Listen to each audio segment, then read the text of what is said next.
Vamos lá, meu nome é Celso Ribeiro, nasci em Curitiba, dia 25 de fevereiro de 1957, no bairro das Mercês.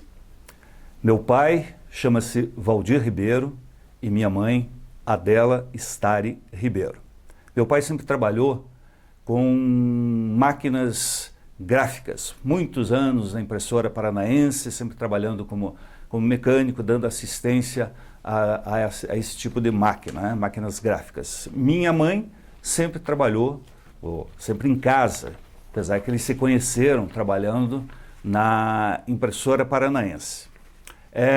Meus avós, nome do avô materno, Francisco Stari, avó materna, Sofia Stari. Não conhecia avô.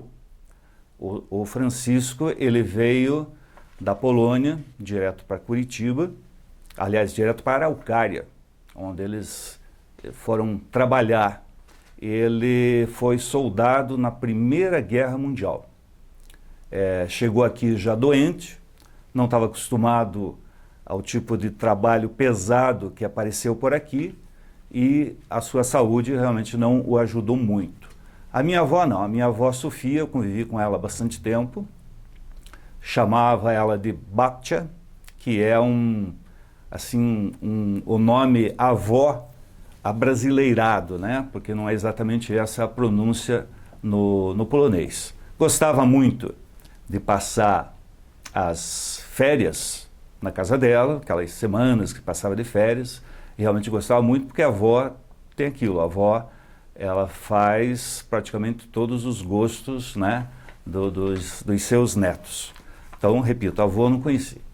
Por parte de pai, Ângelo Ribeiro, Clementina Ribeiro. Não convivi muito com eles, a minha convivência sempre foi assim, mais com a família da minha mãe. Uma família pequena e com quem eu tive mais convivência. Mas meu avô sempre mexeu com animais, com vaca, sempre trabalhou com carrocinha, vendendo legumes, esse tipo de coisa. E talvez o que eles têm muito a ver comigo é o meu gosto por animais. Por incrível que pareça, eu gosto muito de cavalo, eu gosto muito de vaca. Os 3 animais preferidos, lógico, cachorro, cavalo e vaca, né? Então tem por mais que eu não tenha convivido com eles, eles têm de alguma forma essa interferência no meu gosto.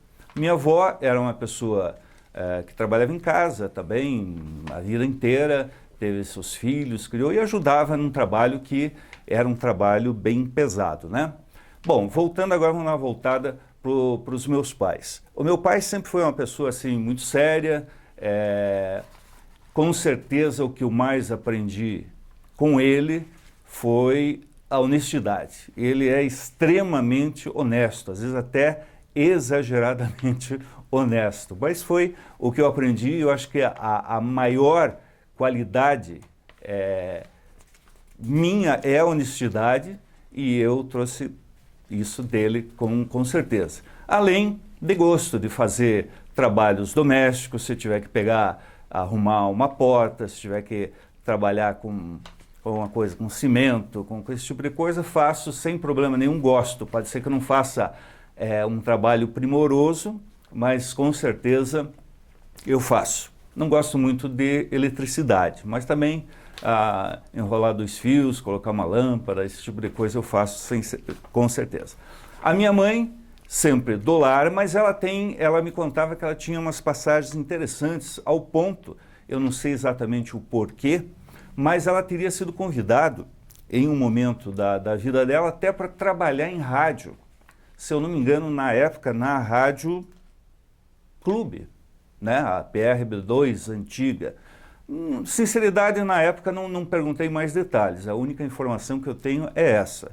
Em algum momento ela foi convidada, não sei se pela voz, ela era uma pessoa muito expansiva, nascida no signo de Sagitário, eu sempre digo é o mesmo signo do Silvio Santos, né? Então é uma pessoa que o sagitariano tem o lance da comunicação forte e ela é uma pessoa muito comunicativa. Talvez esse tenha sido o motivo que em algum momento convidaram ela para trabalhar em rádio.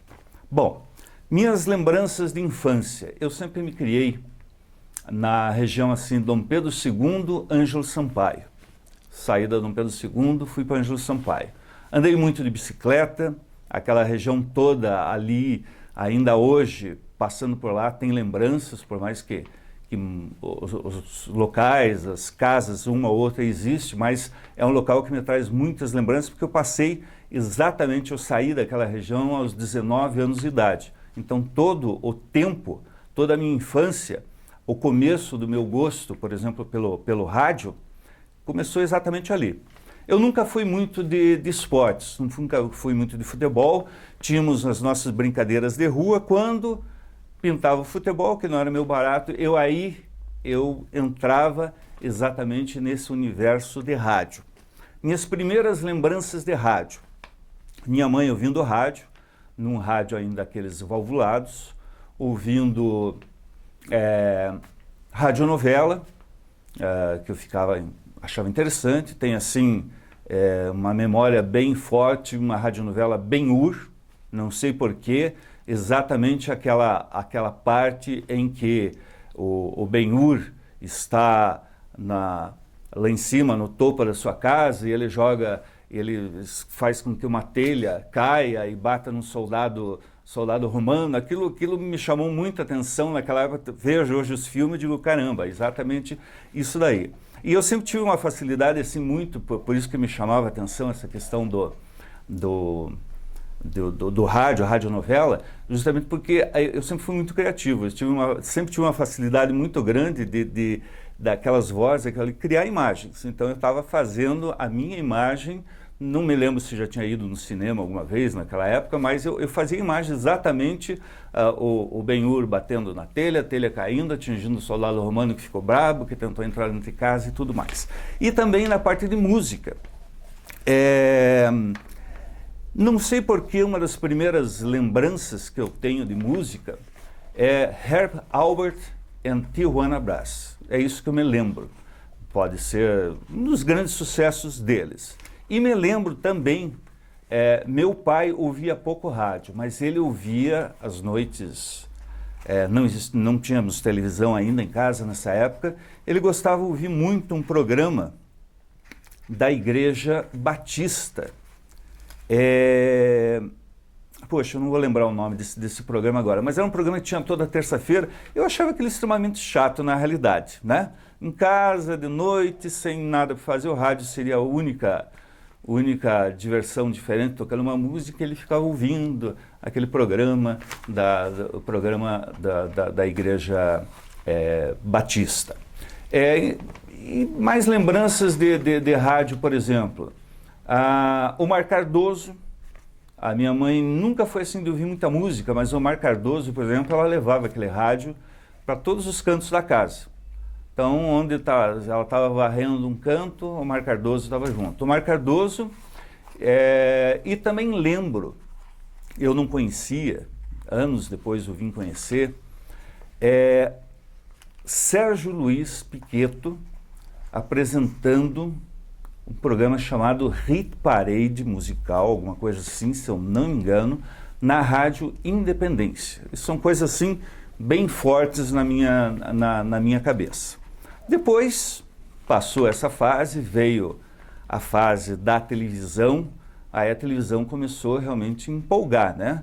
Mas confesso a você que ainda não tinha, não pensava em trabalhar em televisão ou trabalhar em rádio, por mais que a televisão era uma coisa fascinante. E uma das primeiras coisas que me chamou a atenção na televisão, aí vem a coincidência, foi um programa que tinha na TV Paraná, Canal 6, chamado Telenotícias. A primeira vez que eu vi, eu era ainda televizinho. A primeira vez que eu vi esse programa chamava-se Telenotícias Transparaná. Era apresentado justamente por Sérgio Luiz Piqueto. Já na minha casa, Telenotícias Móveis Simo, que era uma espécie de jornal nacional da época. Tinha que assistir. Eu ficava bravo, porque eram 2 canais de TV, eu tinha coisas que eu queria ver um faroeste, algum outro programa que estava passando, por exemplo, no Canal 12, tinha que ficar assistindo o Telenotícias Móvel em Cima. Mas foi onde começou a me chamar a atenção essa coisa de falar, ler. Me chamava muita atenção as primeiras vezes que eu vi imagens via satélite. Eu já naquela época, sem ter noção nenhuma, eu ficava pensando, como é que isso chega? Como é que isso vem? Será que isso vem nesse exato momento, isso está acontecendo? Nem imaginava que isso aí de repente pudesse ter sido gravado com antecedência, com dias de antecedência, mas isso foi uma das primeiras coisas que comecei a questionar, como isso acontece. Via de repente letrinhas aparecendo, correndo embaixo do vídeo e ficava pensando, como é que eles conseguem colocar isso daí, né? Então essas são as lembranças assim, antes da minha fase de propriamente buscar a profissão. Eu estudei o meu pré-primário até o 3º ano do primário, foi na Escola Paroquial São Francisco de Paula. Essa escola fica dentro do Sion, chique, né? Estudou no Sion. era dentro dentro do Sion, essa Escola Paroquial São Francisco de Paula. Era tocado por freiras, que eu tinha medo delas, de uma diretora, que chamava-se Sá Cristina, era uma pessoa assim que eu tremia só de ver. Em compensação, as professoras eram professoras assim, primeiro contato que você tem verdadeira loucura por elas, né? Aquele tipo de coisa. Eram professoras muito legais. Agora, a maneira de ensino, eles tinham um método que era muito interessante. Você aprendia a fazer as contas e eu aprendi a escrever não com uma caneta.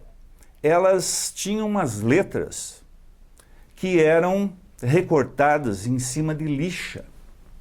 Então, por exemplo, o A, E, I, O, U, eu em vez de aprender na caneta o A, o E, I, O, U, não. Nós aprendíamos passando o dedo em cima daquela lixa. Então, A, depois o B, o A, E, I, O, U inicialmente e tal. Era uma coisa meio interessante aquele estudo, a forma deles ensinarem. Depois, lógico, passou essa questão de se aprender a escrever, veio a questão das contas, que era uma outra coisa muito interessante. Você fazia conta com cores diferentes. Então, por exemplo, a unidade era verde. Você tinha que escrever com uma caneta verde. A dezena era azul. Você tinha que escrever com a caneta azul. E a centena era caneta vermelha. Então, se você fosse somar 125 mais 72, você tinha que escrever cada número com suas cores e depois somar. Mas como eu nunca tinha estudado em lugar nenhum, para mim aquilo todo lugar era assim. Até que eu tive o primeiro contato com um colégio, digamos assim, um colégio desses, um grupo escolar. Júlia Vanderlei, na Vicente Machado, lá em cima. Daí eu me assustei, porque lá, lógico, eu já sabia escrever, não era o problema de ficar passando o dedo em cima das lixas. Mas a questão de conta, lá se fazia com uma única caneta azul, pegava 122 mais 32, tinha que somar.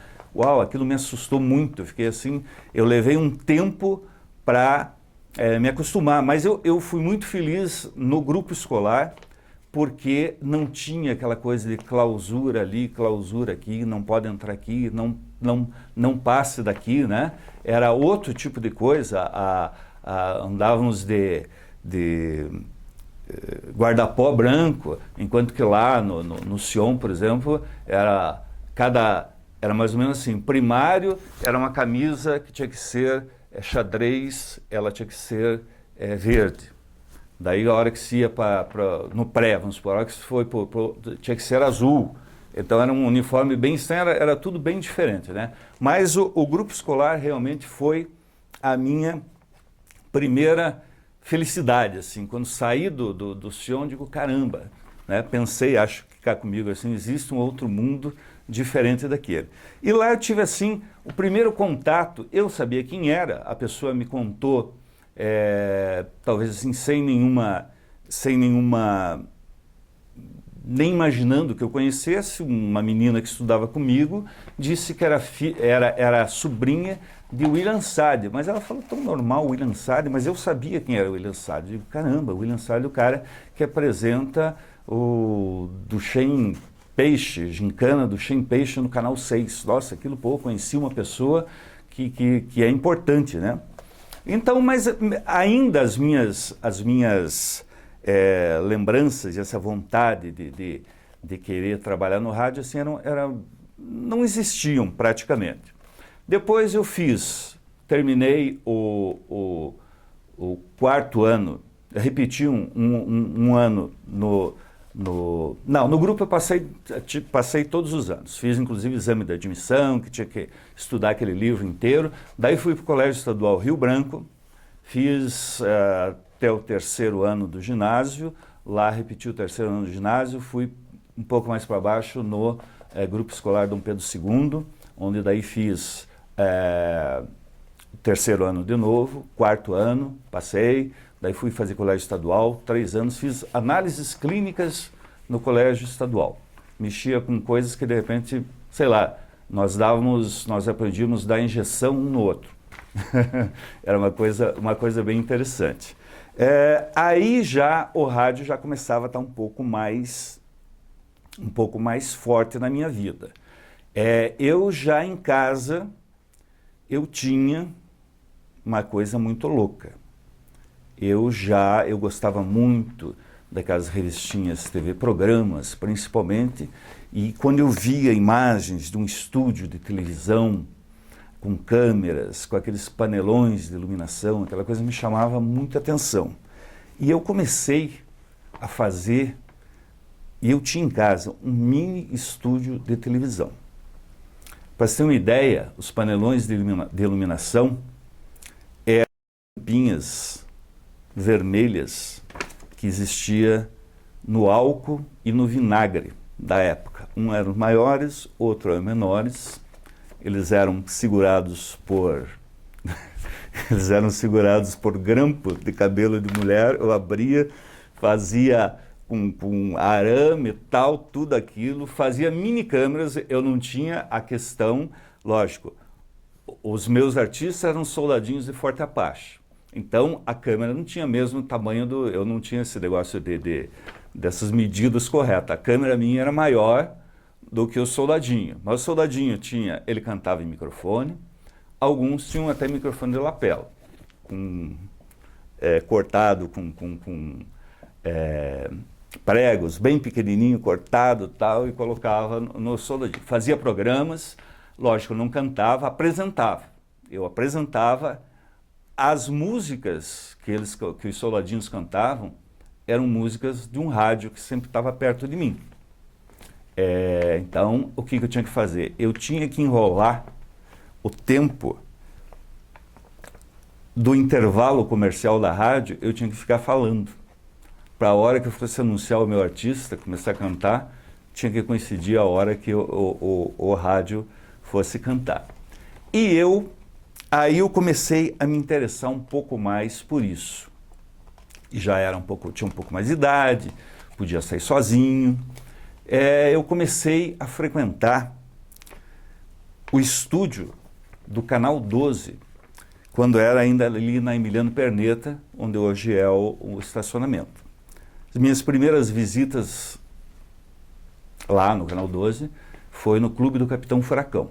Eu não era grumete, ou seja, grumete é aquele cara que tinha que ter uma carteirinha do Clube do Capitão. Eu nunca fiz essa carteirinha, mas eu ia lá durante a semana, ficava vendo tudo aquilo, ficava assim, mais observando até a parte, como é que funcionava, como que eram aquelas coisas, se eu tinha acertado, por exemplo, a minha parte de iluminação, que eu só via em fotos, se de repente era assim.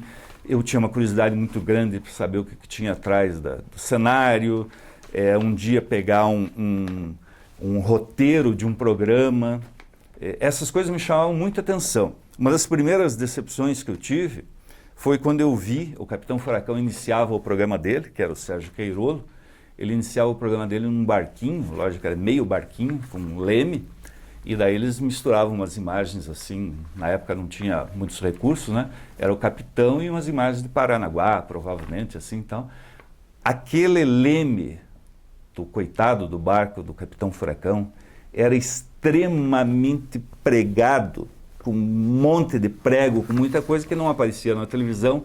Eu digo, caramba, o que é isso? Que coisa feia isso daí, né? Mas todo dia ele subia naquele barquinho dele e fazia aquela coisa. Ali eu tive o conhecimento de um primeiro nome que me bateu assim, chamado Emerentino Paca.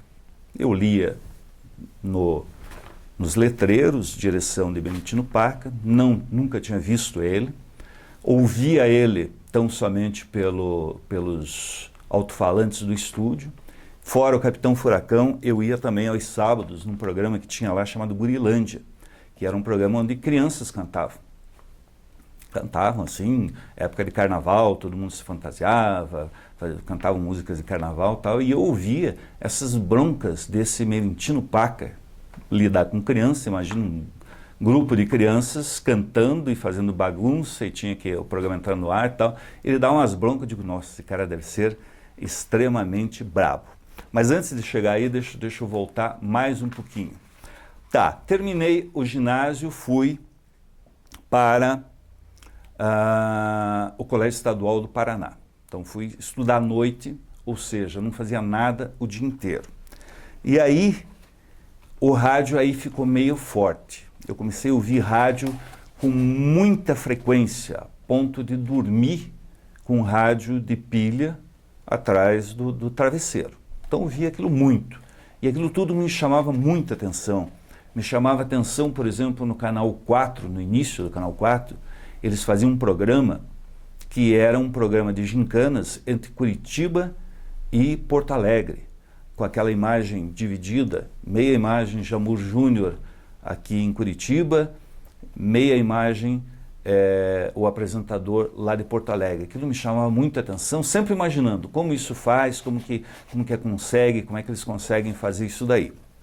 E aí começou a ficar mais forte essa questão, e já adolescente aí entrou muito forte na minha vida a questão da música. Aí eu comecei a me ligar muito em música.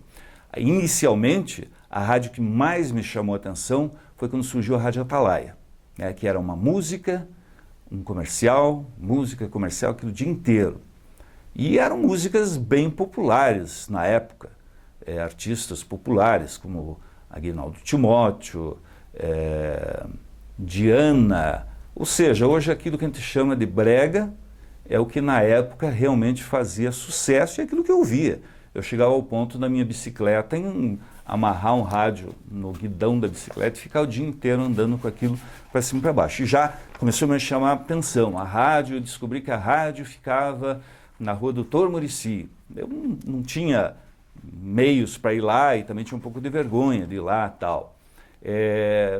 Mas lia, me informava, comecei a ver fotos de estúdio de rádio e daí eu já era um pouco grande para brincar com os soldadinhos, né? Não tinha mais, os soldadinhos já desapareceram. Eu inventei de fazer um estúdio de rádio miniatura em casa.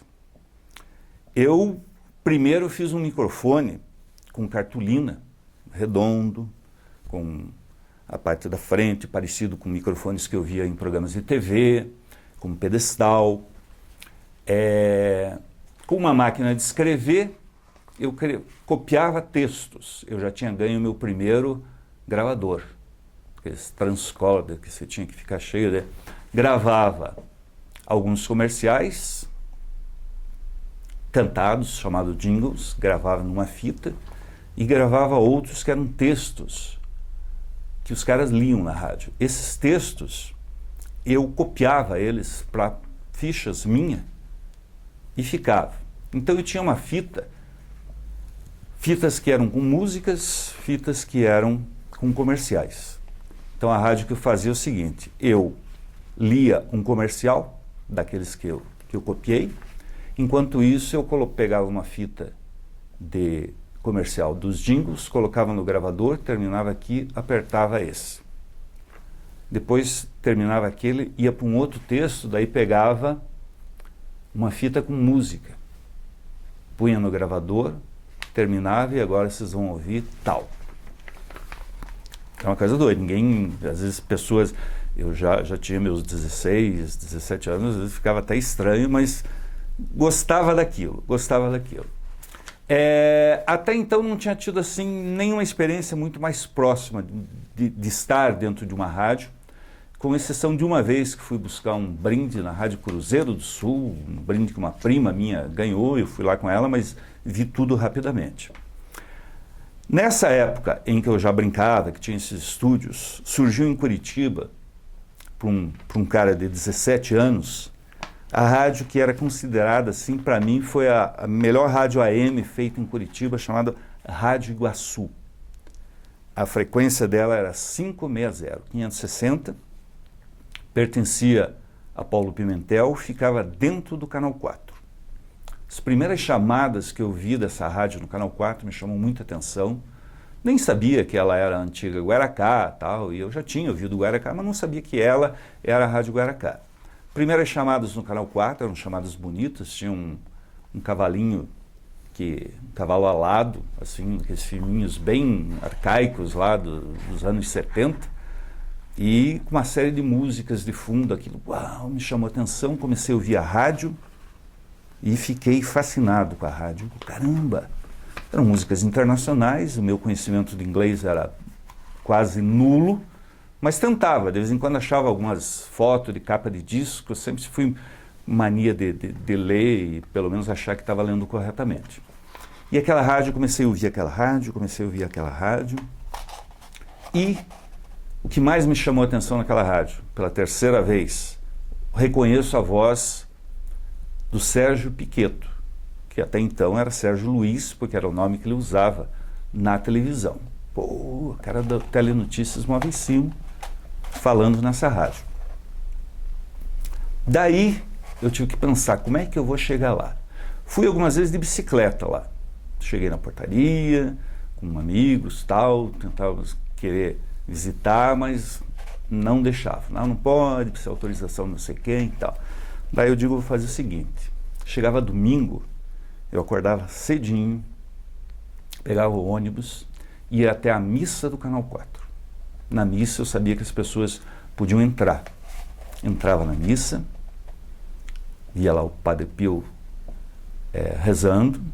Quando eu via que a missa estava meio que terminando, eu saía assim de fininho do estúdio do Canal 4, ia meio que me esgueirando por aqueles corredores, até chegar na porta da rádio. Vi algumas vezes Alcides Vasconcelos, por exemplo, falando. Nunca troquei uma palavra, nunca perguntei um nada e eles nunca perguntaram um nada para mim. Eu ficava encostado na porta, tímido pra caramba, ficava encostado na porta, olhando, observando como que ele anunciava, da onde vinham aqueles textos que eles liam, daí descobri que eles tinham um esqueminha, com, um cardexzinho, onde eles pegavam aquelas fichas, ficava observando com que rapidez o operador tirava uma fitinha pequena de um gravador, punha no outro para tocar uma vinheta e no outro ele soltava uma música, ou entre duas músicas que estavam tocando no toca-disco, ele punha uma vinhetinha daquela no meio com gravador ainda de rolo. Aquilo fantástico, aquilo. Digo, nossa senhora, muito, muito bom. Fiz isso algumas vezes, até que um dia assistindo, na época o Canal 4 transmitia a programação da Rede Globo. Então o Jornal Nacional, digamos assim, começou no Canal 12, mas eu me lembro muito bem, me lembro mais do Jornal Nacional, já era um programa de grande audiência, apresentado pelo Jamur Júnior no Canal 4. E uma vez eu vi eles falando que a Rádio Iguaçu estava precisando de locutores. Tinha que ter idade de tal a tal, ter um conhecimento de espanhol, inglês, francês. Eu não tinha conhecimento de nada disso. Mas o que eu fiz? Dia marcado, fui lá. Era um julho daqueles de geada, frio pra caramba, e uma fila enorme em frente do Canal 4. Ficamos um bom tempo lá fora esperando, frio pra caramba, até a hora que chegou, foi onde eu vi pela primeira vez a cara de Euclides Cardoso, que mais para frente teve uma importância muito grande na minha vida. O Euclides estava do lado de lá, tinha colocado a rádio funcionando num outro estúdio, o estúdio de gravação era na mesma sala. Me deram comerciais, eu gaguejei todos eles. Deram nome de músicas. Olha, talvez uma música em francês eu tenha acertado, uma música em espanhol, que era Los Hermanos Castros, que será depois de amor, qualquer coisa assim, que foi, digamos assim, o melhorzinho que eu consegui, e poucas músicas brasileiras. Que eu li e tal, mas, lógico, sem esperança nenhuma, sei que aquilo foi ruim, mas fiquei esperando que divulgassem no próprio Jornal Nacional o nome dos ganhadores, claro que eu não estava naquilo. Mas aí acendeu realmente a vontade. Acendeu a vontade, eu já estava no segundo ano do científico, minha mãe já se incomodava que eu ficava em casa o dia inteiro, ia para aula só à noite, daí até um dia que pintou, eu sempre brinco, não foi exatamente isso, mas a famosa frase, vá trabalhar vagabundo, né? Vá arrumar um emprego num banco, vai trabalhar num banco, pensei cá comigo aqui, banco? Mas um dia saí, contrariado, tal, mas fui buscar emprego. Sabia onde tinha algumas rádios, bati primeiramente na Rádio Clube Paranaense, na Doutor Muricy. Me atendeu, essa rádio tinha passado um período desativada, ela estava voltando. Aquelas coisas que várias vezes aconteceu com a Rádio Clube. Foi, voltou, estava passando por um momento daqueles. Me atendeu o Biratã Lustosa, perguntou o que eu queria. Eu falei, eu queria ser locutor. Daí ele falou assim para mim, infelizmente nós estamos precisando de medalhões, só medalhões nesse momento que a rádio está. Foi muito simpático comigo, mas disse que estava precisando só de medalhões. Perguntou se tinha uma experiência, eu digo, não, nenhuma. Ok, saí dali, fui na rádio Tingui, era na Pedro Ivo, se não me engano, em cima do Móveis Pedroso, na época lá. Lá consegui, parece que fazer um teste. Me puseram no estúdio, li alguma coisa, mas não senti assim muito interesse deles. Daí descobri que na Praça Zacarias existia a Rádio Cruzeiro do Sul, que era a primeira rádio que eu tinha ido, a rádio que eu fui buscar, meu primeiro presente que eu ganhei em rádio, junto com um primo, uma prima, era lá. Fui na Rádio Cruzeiro do Sul. Estava saindo do estúdio uma pessoa que, quando eu soube o nome, eu tremi. O nome dele era Emerentino Paca, que era aquele cara que eu ouvia ele dar bronca na piazada lá no Canal 12. Mas, programa Emerentino Paca, ele saiu do estúdio, ele era assim, o Paca era meio gozador, perguntou assim para mim, o que você quer, piá? Falei assim, quero ser locutor. Locutor? Não quer ser mais nada? Não, quero ser locutor. Tá, então tá. Então você vem aqui amanhã de manhã e faz um teste. Nossa, eu quase desci 12, 14 andares pela escada, de tão feliz que estava. Peguei o ônibus, morava no Batel, peguei o ônibus feliz, cheguei em casa e falei, estou trabalhando. Com certeza assim, meio absurda, mas ok, não fui, digamos assim, me preparar para aquilo, continuei minha vida normal. O dia seguinte, eu estava lá na Rádio Cruzeiro do Sul. O Paca me chamou para um estúdio de gravação. Ele estava gravando um programa noturno da rádio. Ele fazia o programa dele ao vivo, de manhã, à noite ele gravava. Gravando uma série de músicas, daqui um pouco ele anuncia assim, Liza Minnelli, Cabaré. Aquilo me bateu no meu ouvido assim, pô, eu era ouvinte da Rádio Iguaçu. A Rádio Iguaçu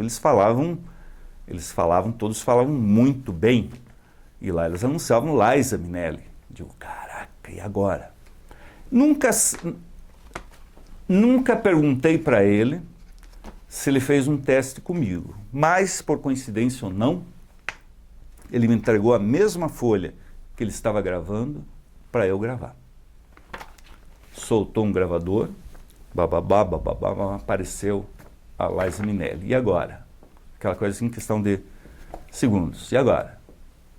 Eu peguei Liza Minnelli, Cabaré. E li o resto. Na hora eu não saquei, é claro. Ele foi lá, rebobinou a fita,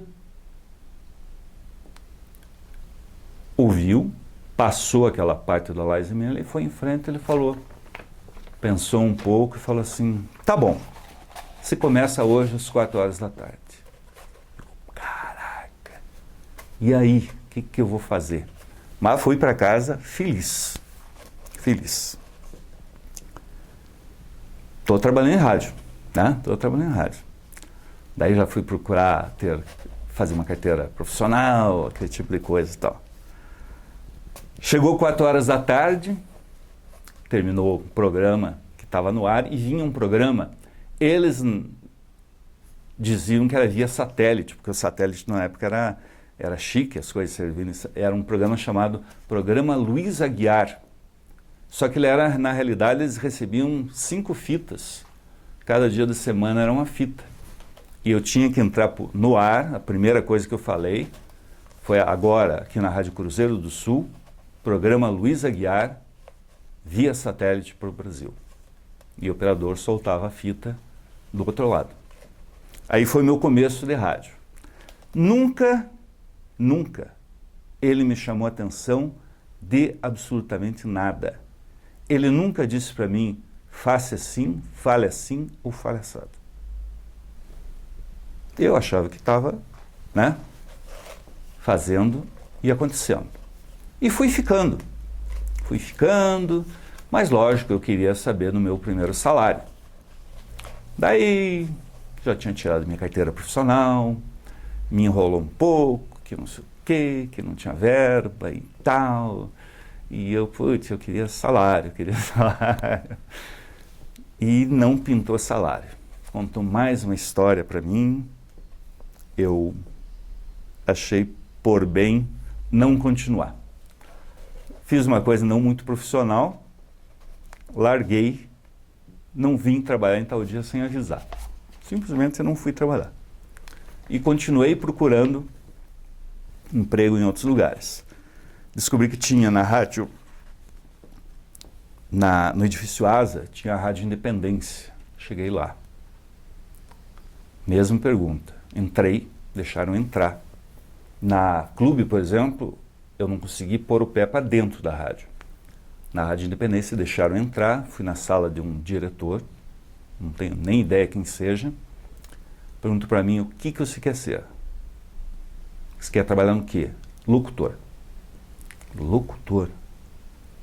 Você não quer ser office boy, não? Falei, não, quero ser locutor. Poxa, locutor não tem. Saí, estou no elevador, falei, como eu sou burro. Eu estava lá dentro. Podia depois, né, conseguir a minha vaga como locutor, trabalhar de office boy, mas digo, agora é tarde. Passou alguns dias, lógico, trabalhei um mês e tal, começou a bater a saudade. Até um dia, eu estava no centro, fui conversar com um rapaz que, digamos assim, ele era recepcionista da rádio lá embaixo, no térreo do prédio. Estamos conversando com ele, quem chega nesse momento? Merentino Paca. Eu tremi mais uma vez, porque ele realmente despertava, ele me dava medo. Ele chamava de guri. Guri, que furo que você deu, hein? Não veio trabalhar? Eu falei, pois é, Paca. Por mais que eu tinha medo dele, mas chamava ele de Paca. Pois é, Paca, mas veja bem, você disse que não ia ter salário, não sei o quê. Ela perguntou assim para mim, você tem carteira profissional? Eu digo, tenho. Então suba aqui. Pegamos o elevador e fomos. Daí acertou meu primeiro salário. Nossa, eu fiquei muito feliz, né?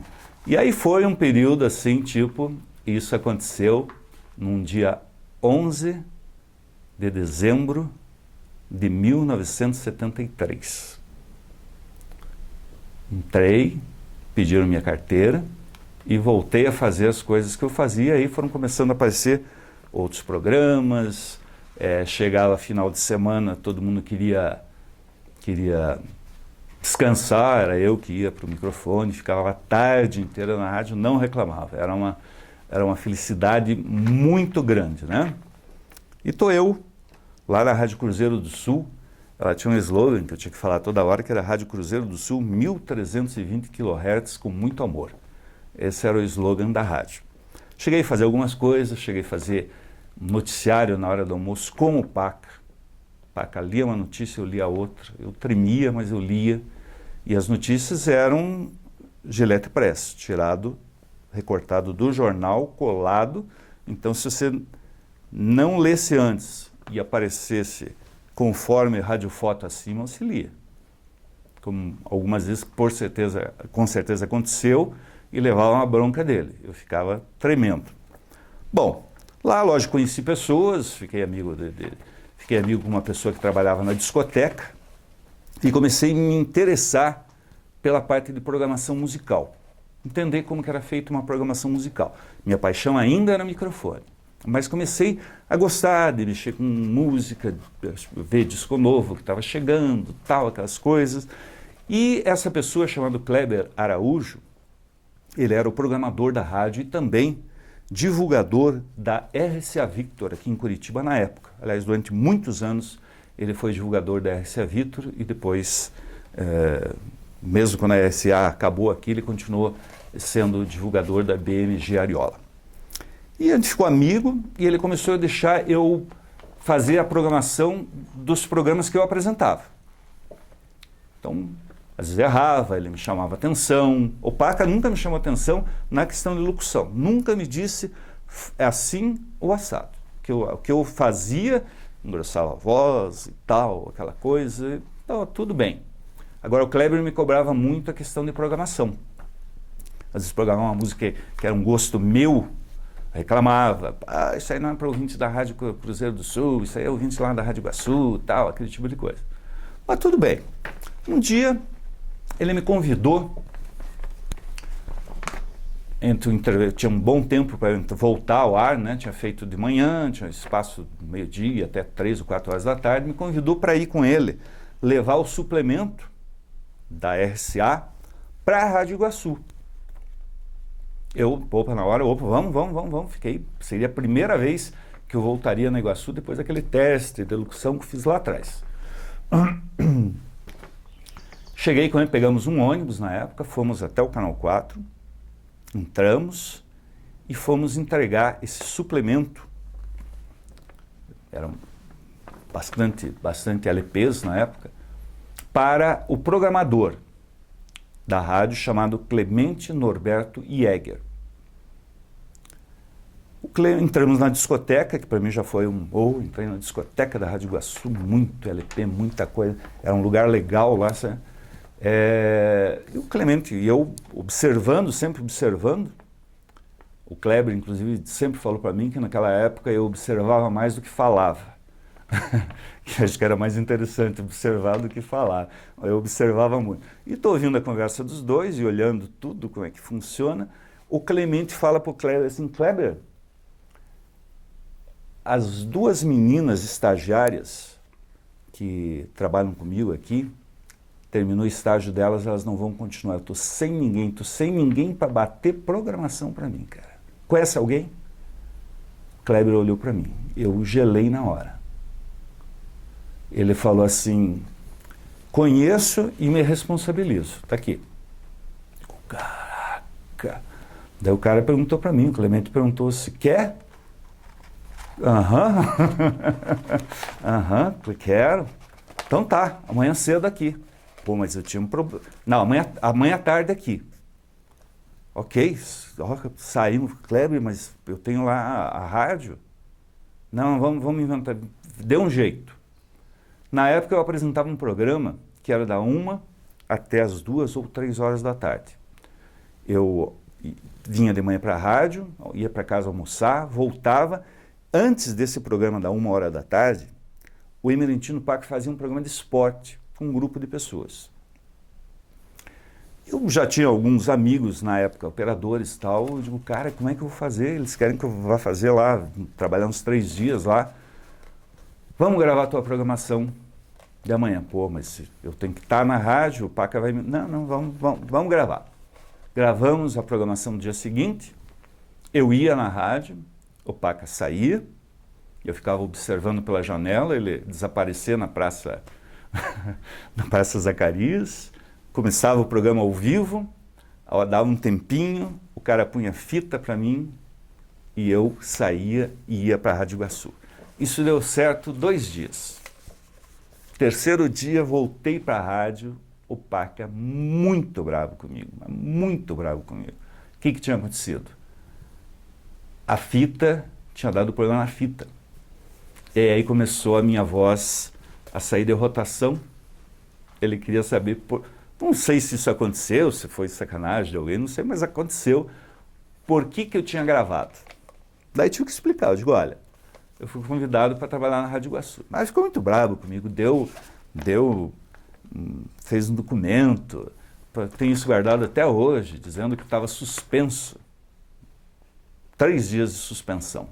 Eu fiquei contente. Digo, pô, 3 dias é o tempo que eu preciso lá, né? Daí lá eu consegui ir de manhã e de tarde. E deu certo lá. Por que deu certo na Rádio Iguaçu? Porque aquela rádio que eu fazia em casa, com microfone, com fitas, em um determinado momento, quando eu descobri a Rádio Iguaçu, era a Rádio Iguaçu. E a Rádio Iguaçu tinha uma coisa, cada música que tocava na programação, você tinha que criar uma frase. Por exemplo, você tinha que pôr Iguaçu, som maior. Entrava uma música. O locutor gravava e tocava a música.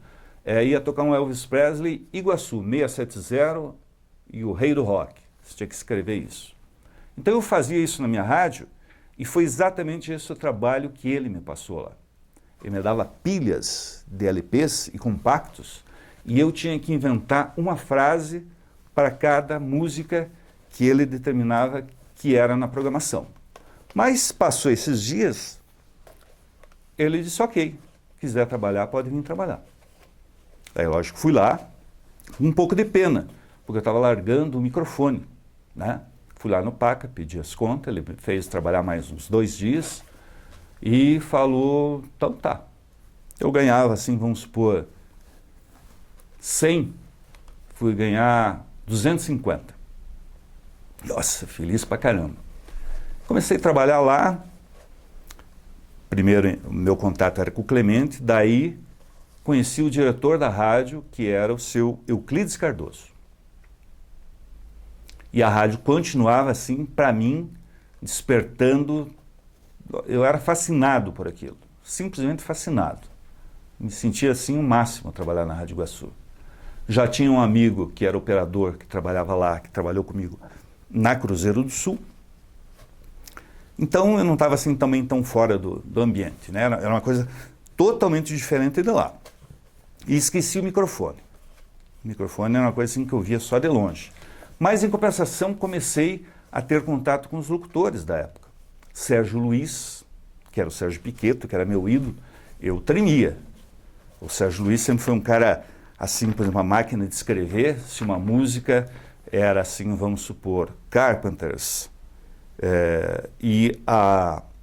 pulava uma letra, ele antes de gravar, ele tirava uma caneta do bolso e fazia juntava todas as letras. E eu via juntando aquelas letras, eu pensei que eu estou errando e ele está corrigindo. Nossa, eu ficava preocupado, mas daí comecei a entender o que é o cara profissional, né? Para ele não errar depois, todos aqueles espaços que a máquina dava, ele juntava. Às vezes ele tinha uma dúvida numa pronúncia. Ele falava bem inglês e outras, porque esses caras de rádio antigo, eles aprenderam vários idiomas. Se não dominavam, enganavam muito bem, né? E ele, inclusive, se tinha uma dúvida em relação a alguma música, ele chegava e pedia o disco para ouvir. Eu achava aquilo fascinante. Digo, caramba, tudo bem. E comecei a ficar amigo do Sérgio. Digo, poxa, que legal eu pensar comigo. Um cara que era meu ídolo lá na época do Telenotícias, Móveis Simo, passou a ser uma pessoa que hoje eu converso normalmente com ele, por mais que eu não conversasse muito na época, mas conversamos, se me pergunta alguma coisa eu respondo, tal, numa boa. Então, realmente,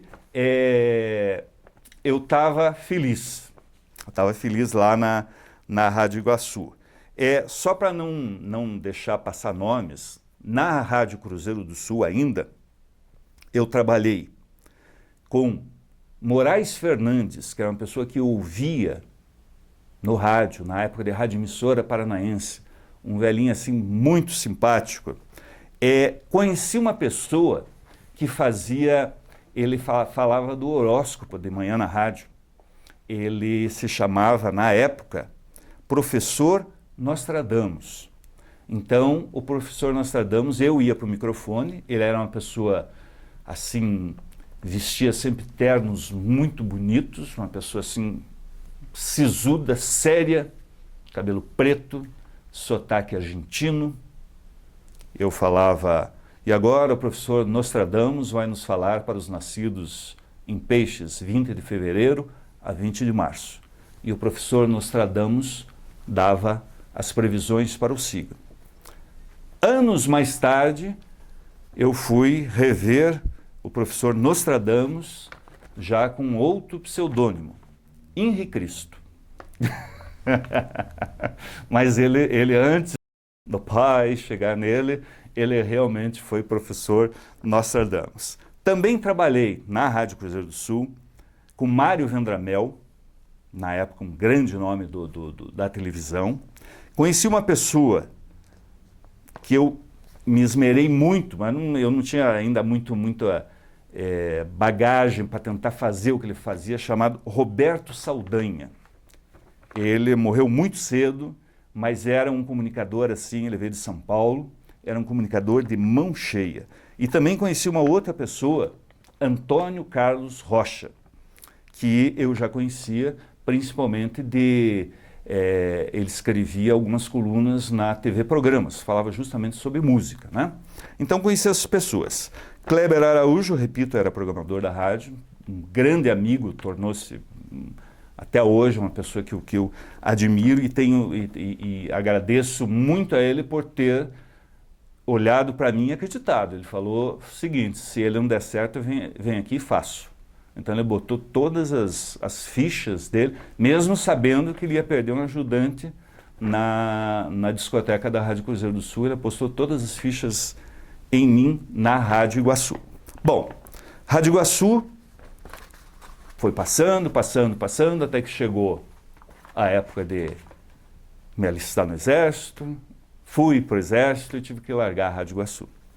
Larguei a Rádio Iguaçu, funcionário lá ainda, mas tive que ir para o Exército. Algumas vezes ia visitar a rádio, quando tinha algum tempo aqui em Curitiba, vago. E numa dessas, já era quase final de ano, faltava muito pouco tempo para dar baixa, me chamam e dizem o seguinte, o Clemente Norberto me chama e diz o seguinte, tem uma proposta para você. Eu vou casar, vou morar ele era natural de uma cidade que ficava divisa de Rio Grande do Sul, Santa Catarina e Argentina. Itapiranga. Eu tenho uma proposta para você ir comigo para Itapiranga, você vai morar de graça, vai comer de graça e ainda vai ter salário para trabalhar comigo na rádio lá. Ou você vai ficar aqui no meu lugar. Nossa, aquilo foi o máximo. Lógico que eu nem pensei, falei, não, Clemente, fica aqui.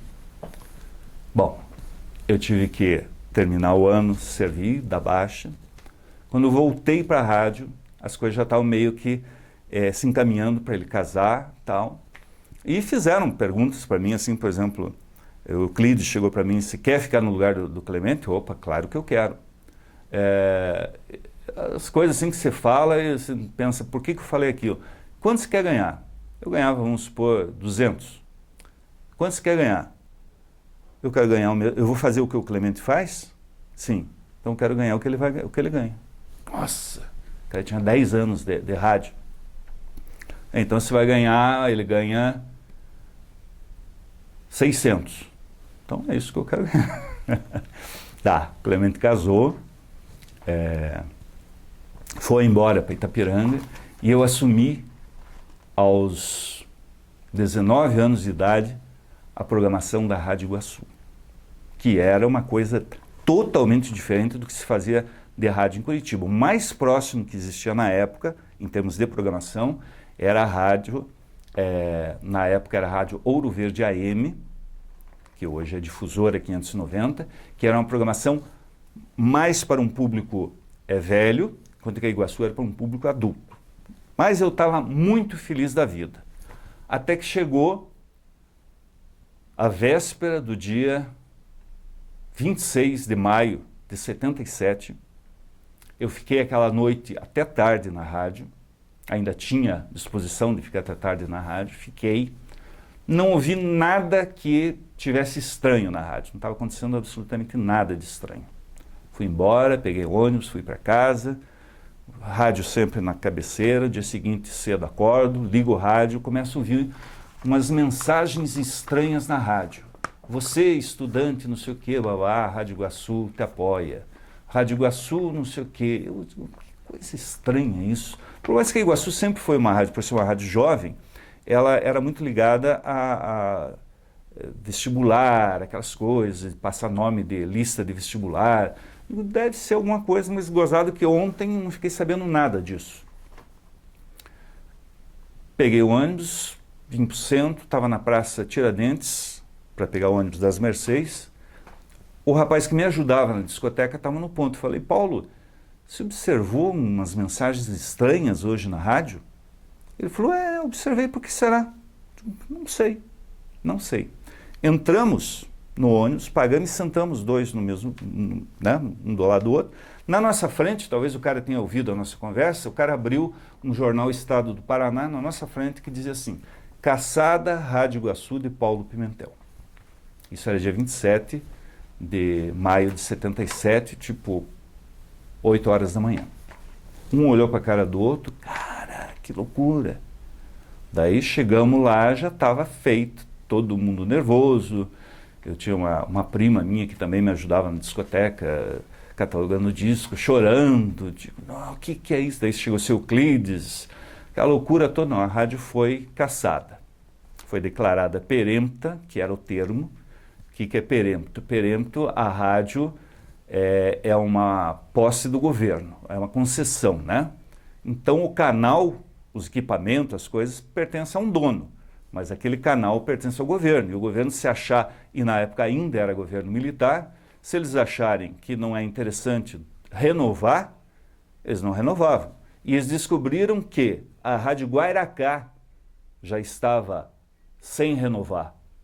Daí veio uma briga de Paulo Pimentel com Ney Braga, e eles onde vão atacar o Paulo Pimentel pela primeira vez? Na Rádio Iguaçu. Decidiram declarar a Rádio Iguaçu perempta e sairia do ar, seria caçada. Foi uma confusão muito grande, o que vamos fazer? Desmontamos a programação do dia e começamos a tocar todas as músicas que eram proibidas de tocar na época. Porque na época tinha aqueles recados que se recebia, proibido falar disso, proibido falar aquilo, não tocar essa música, aconselhamos não executar, tá? E começamos a tocar. MPB4, Chico Buarque, tudo que as músicas proibidas deles começamos a pôr no ar. E nesse inteirinho já chegou o pessoal do Dentel, no Canal 4, foram primeiro falar com os diretores da televisão e da rádio.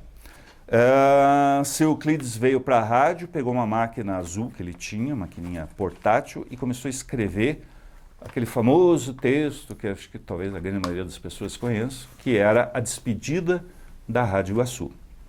Ele escreveu aquele texto, o pessoal do Dentel veio pelo corredor junto com o técnico da rádio.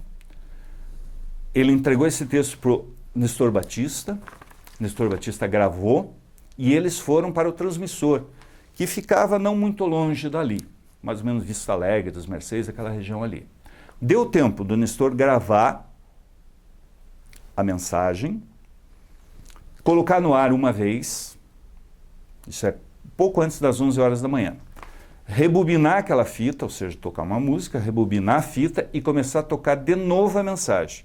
No meio dessa mensagem, eles tiram o cristal no transmissor, que é o que, né, tiram o cristal do 670 e lacram o transmissor. Então, na gravação dá para ver tranquilamente. Toca uma vez, na segunda, e acabou ali a Rádio Iguaçu. Claro que foi uma coisa assim, muito doida, um sonho assim meu interrompido que eu fiquei alguns dias sem entender o que estava acontecendo. Durante muito tempo, nós funcionários continuamos indo na rádio em horários normais, lógico, sem ter rádio no ar, para saber o que isso aqui ia acontecer, como ia ficar a nossa própria situação lá dentro, nossa situação com carteira, com esse tipo de coisa.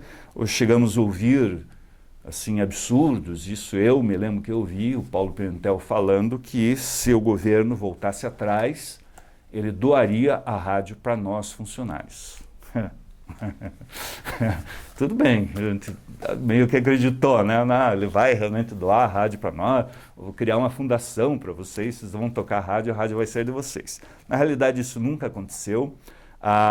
O Canal 4, a organização Paulo Pimentel, não nos ajudou nem com advogados que cada um teve que buscar. Então, nós tivemos que fazer grupos, buscar advogados, pagar 10 ou 20% daquilo que tínhamos direito para acertar as nossas vidas. Mas estava eu desempregado. Daí um dia, não sabia qual o caminho que eu ia. Me aparece uma pessoa que trabalhava no jornal Estado do Paraná, se identificando como Benedito, diz o seguinte: o Dr. Bétega, da rádio Ouro Verde AM, quer falar com você. Tudo bem. Fui eu lá na rádio Ouro Verde AM falar com o Dr. Bétega, João Lídio Saylor Bétega.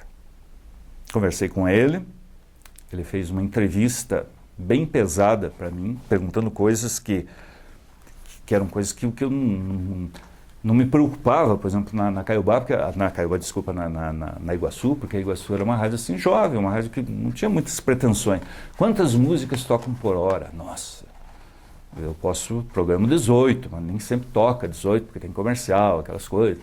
Quantas músicas toca por dia?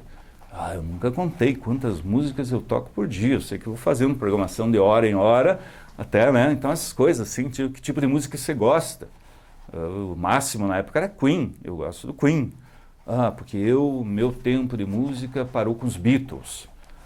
Tudo bem, mas quer trabalhar? Quero trabalhar. E eu fui trabalhar, foi o primeiro contato que eu tive com o grupo na rádio Ouro Verde AM, ainda na José Loureiro. Fui fazer as férias de um programador chamado César Marques. Eram 3 programadores que tinham nessa rádio. O César Marques, o Osmar Peplov e Sérgio Silva. Totalmente diferente. Eu não programava a rádio inteira, era um horário da tarde, e comecei a programar as músicas que eu tocava na Rádio Iguaçu. E eles começaram meio que se assustar, porque eu tocava Queen, Somebody to Love, aquilo nunca ia tocar na rádio Ouro Verde AM, a emissora do automobilista. E eu sentia às vezes que eles, olha, precisa baixar um pouquinho. Lá tinha um esquema de programação que era muito engraçado, tinha um gráfico colado dentro da onde eu ouvia as músicas, um gráfico que era assim. Então eu tinha que começar com uma programação lenta por volta de 1h da tarde, às 3 eu poderia subir um pouquinho essa programação, lá pelas 4 para chegar até umas 5 às 6 com a programação lenta de novo. Isso para mim era muito novo, porque eu não vivia isso lá, mas tive que ir me adaptando a isso daí. Também não dizer que esqueci de nomes, na Rádio Iguaçu, além do Nestor Batista, do Sérgio Piqueto, teve também um outro nome que foi uma aposta pessoal do seu Euclides, que foi o Tony Mineiro, um locutor que fez muito sucesso aqui em Curitiba, já falecido infelizmente, mas que o seu Euclides apostou todas as fichas nele como uma pessoa diferente, uma voz diferente, um padrão diferente, que até nós estávamos acostumados com outro esquema, achamos meio estranho, mas esse cara realmente veio fazer muito sucesso na Rádio Iguaçu e depois, mais para frente, em outros prefixos que fomos trabalhar. Bom, teve essa experiência então de rádio difusora que não, digamos assim, não foi por muito tempo, porque eu achava estranho trabalhar lá, não era o que estava acostumado, cheio de restrições, não pode isso, não toca aquilo, até que o grupo que saiu da Rádio Iguaçu, comandado aí pelo Euclides Cardoso, entrou em contato com um grupo que na época em Curitiba tinha uma emissora chamada Rádio Curitibana. Eu não me lembro o prefixo da rádio Curitibana, mas era assim até próxima à frequência da Rádio Iguaçu. E esse grupo resolveu comprar a Rádio Iguaçu. Era uma coisa tão interessante porque a rádio estava declarada perempta, o Paulo Pimentel não podia pôr aquela rádio para funcionar, mas aquela rádio podia ser vendida, inclusive o prefixo, que era, na época, 670. E esse grupo, formado por 4, 5 empresários importantes na época, inclusive donos de Irmãos Tá, tinha pessoal de Bradesco, era um grupo grande, eles entraram em contato com Euclides entrou em contato com Luiz Ernesto, que representava esse grupo, e compraram a Rádio Iguaçu, tudo, transmissor, todos os discos, compraram tudo. E foram montar uma nova rádio, no prefixo 670. Se desfizeram do prefixo da Rádio Curitibana, que era deles, e foram montar a futura Rádio Cidade, AM 670 kHz. Então, eu tive o prazer dessa rádio ser a primeira rádio que eu acompanhei a montagem do início até o final. Desde transmissor, não tinha muita coisa que fazia lá, pilotar trator que estava fazendo terraplanagem, ver a torre subir, questão de montagem de transmissor, até o primeiro som que a rádio tocou, era um domingo à noite. O Fernando Clos, que era técnico que montava a rádio, que já veio da Rádio Iguaçu também, me ligou de Araucária, onde era o transmissor da rádio, e disse: pode colocar o primeiro disco aí na ponta da agulha. Coloquei o primeiro disco, foi o primeiro som da Rádio Cidade 670. Qual era a ideia, como o Euclides estava envolvido nesse processo, qual era a primeira a ideia? Fazer uma Rádio Iguaçu.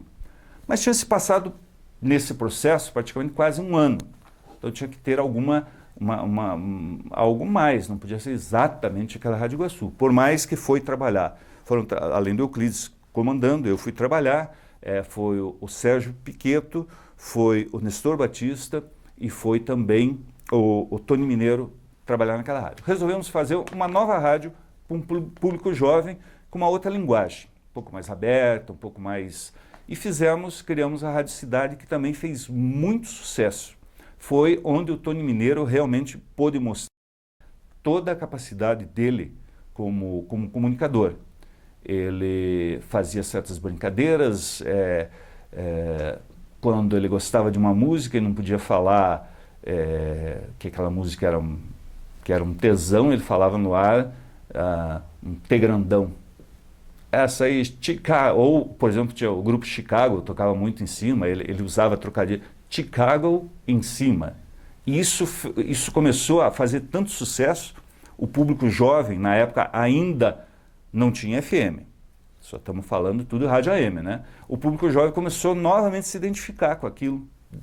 Passou um ano de Iguaçu, mas começou a se identificar, uma outra forma mais despojada de se fazer locução. Já começou a aparecer as primeiras FMs, a primeira FM no Rio de Janeiro, a FM Cidade, que foi a rádio que modificou a maneira de se fazer rádio no Brasil. Era uma locução em que o locutor falava longe do microfone, ia lá pegar o disco e ficava falando de longe. Então a gente fazia essas coisas na rádio, não ao vivo, mas fazia isso gravado. Isso fez muito sucesso. Realmente essa rádio fez muito sucesso, a Rádio Cidade. Tinha programas como o seu Euclides escrevia para cada dia, 5 dias da semana, um caso que envolvia alienígenas. 10 horas da noite a cidade parava com um projeto UFO, lida pelo Sérgio Piqueto, escrita pelo Euclides Cardoso e musicada, a sonoplastia era de Mário Jorge Ribeiro, que começava com a música famosa de filmes, né, e as pessoas ficavam durante 45, uma hora ouvindo aquela história. Aquilo realmente foi um grande sucesso. É claro que a imaginação também do seu Euclides, uma hora, mas durante muito tempo aquilo fez sucesso. Seu Euclides foi dar aula na PUC e começou a frequentar a rádio algumas alunas dele. Já nessa época existia, já tinha passado de 77 isso aí, já existia a Transamérica, que nesse momento eu trabalhava na rádio Cidade, mas a minha rádio que eu gostava era FM, afinal FM, tocava as músicas que eu gostava, som de qualidade, aquele tipo de coisa, né? E tinha um programa na Transamérica que chamava Playlist. Esse programa era passado sábados, 5 horas da tarde, sábados e domingos, e repetido no domingo. E eu ouvia toda semana esse programa. E essas meninas, alunas do Euclides, começaram a frequentar a rádio. Um dia o seu Euclides falou: eu quero que se faça com elas um programa de rádio. Falei: não, seu Euclides, não vou fazer não. Mas por quê? Elas não manjam nada de rádio, né? Não vamos fazer. Confesso a você que fiz contrariado esse programa. O programa era exatamente o horário que ele nos deu. Foi o programa das 5 horas da tarde, de sábado, mesmo horário do programa da Transamérica, ia se chamar Papo da Cidade. Contrariado, elas tinham dificuldade para entender como é que era a rádio, eles queriam se fazer textos menores, pegavam seus lançamentos de música da semana, contavam uma historinha e tal, e punha música, e foi um programa ruim, 2 programas ruins, daí foi melhorando aos poucos. Outras pessoas foram se empolgando com a ideia, entrando no projeto. Um locutor de uma voz bonita da rádio, Paulo Hernani, na época, que fazia os noticiários, se propôs: não, eu quero fazer chamadas desse programa é legal, eu quero fazer chamadas. Começou a fazer chamada, o operador de gravação se empolgou também, e passou um tempo, esse programa estava batendo na audiência o programa da Transamérica. E era basicamente igual, era uma cópia, só feita, a gente dava risada, brincava, líamos ali e tal, mas eram basicamente as mesmas músicas. Com qual vantagem? Como a gente fazia uma rádio local, a gente conseguia tocar aquilo que eles iam tocar na semana seguinte, nós antecipávamos uma semana. Esse programa fez muito sucesso, um grupo de amigos começou a fazer esse programa, dali surgiu casamento, dois casamentos surgiram de pessoas que trabalhavam naquele programa e tal. O programa foi muito legal, até um dia a rádio foi vendida para o grupo do Miguel Nasser. E o Miguel Nasser, Euclides já tinha saído da rádio, tinha ido para a Rádio Independência. Miguel Nasser resolveu trazer uma pessoa chamada Jair de Brito, que eu ouvia, né, conhecia. Nossa, era tudo TV Programas, eu conhecia tudo de TV Programas, acho que não tinha outra revista na época, era tudo TV Programa. Eu conhecia Jair de Brito das fotos. Chegou, as pessoas faziam assim para Jair de Brito e tal. E eu era muito jovem na época ainda, né? Eu comecei meio que a invocar, não gostei muito da figura dele, que ele veio desmontar todo um esquema. Nós tínhamos uma rádio legal de fazer, ele veio querer fazer uma rádio tradicional, uma radiona AM, com um apresentador da AM, com música da AM, tudo. Bom, chegou o dia que ele nos deu, tal dia vocês têm que acabar o programa de vocês. Ok. Escrevemos um programa normal, a gente escrevia durante a semana, escrevemos um programa normal, fomos pro ar, 5 horas da tarde. Ó, hoje nós vamos dar uma triste notícia para você, ouvinte. Hoje é o último programa Papo da Cidade. Eu estava falando isso e vendo o telefone, daqueles que ficavam piscando, começou a piscar na mesa do lado do operador. E o operador começou a fazer para mim sinal, que muita gente ligando. Daí eu resolvi pôr no ar. Eu digo, então tá, vamos pôr um ouvinte no ar aqui. Quem está falando? Fulano. O que você tem para dizer? Ah, daí começaram a chorar as pitangas, que o programa não devia acabar e tal, blá, blá, blá. E aí, ou seja, nós acabamos não fazendo o programa que tínhamos no script, só pessoas no ar. Chegou ao ponto, eu nunca vi isso. A rádio ficava no Bigorrilho, o motorista do ônibus do Bigorrilho parou o ônibus na frente da rádio, puxou o freio, desceu do ônibus e foi dar a explicar por que o programa não tinha que acabar, porque ele era fã do programa. E disseram, ó, fulano aqui, ele está com o ônibus do Bigorrilho parado aqui na frente e veio. Bom, passou algum momento, uns minutos, veio um dos diretores, um irmão do Miguel Nasser, veio com uma corbelha de flores, pediu para entrar no estúdio, assumiu o microfone e falou, olha, em virtude de tudo isso que nós vimos, essa movimentação das pessoas, o programa de vocês não vai acabar. O programa de vocês continua, vai mudar de horário. A partir dos 2 sábados, ele vai passar para as 7 horas da noite e vai ter um outro nome, uma vez vocês mesmos vão fazer. Digo, caramba, que bom, né? Nunca tinha visto isso, primeira vez que vi uma situação dessa. Bom, daí o Jair de Brito assumiu a rádio, colocou a equipe dele, e não foi assim uma coisa muito simpática. O nosso, principalmente o meu relacionamento dele não foi muito legal. Tanto é que ele me despediu. Chegou um belo dia, ele falou, olha, ele falava tudo assim, ele falou, olha aqui, Celso, não dá pra gente trabalhar junto, tal, não sei o quê. Tá bom. Naquele mesmo dia, aí pinta mais uma vez uma pessoa que falei lá atrás, estava na rádio por uma coincidência muito grande, Kleber Araújo, que foi aquele cara que me levou para a Rádio Iguaçu, estava lá entregando disco. Falei, Kleber, o Jair acabou de me despedir. Ele passou a mão no telefone e ligou para Pirajá Ferreira, que trabalhava na Rádio Cultura e tinha uma FM que era... não era nada, era um som que estava no ar que chamava-se Metropolitana.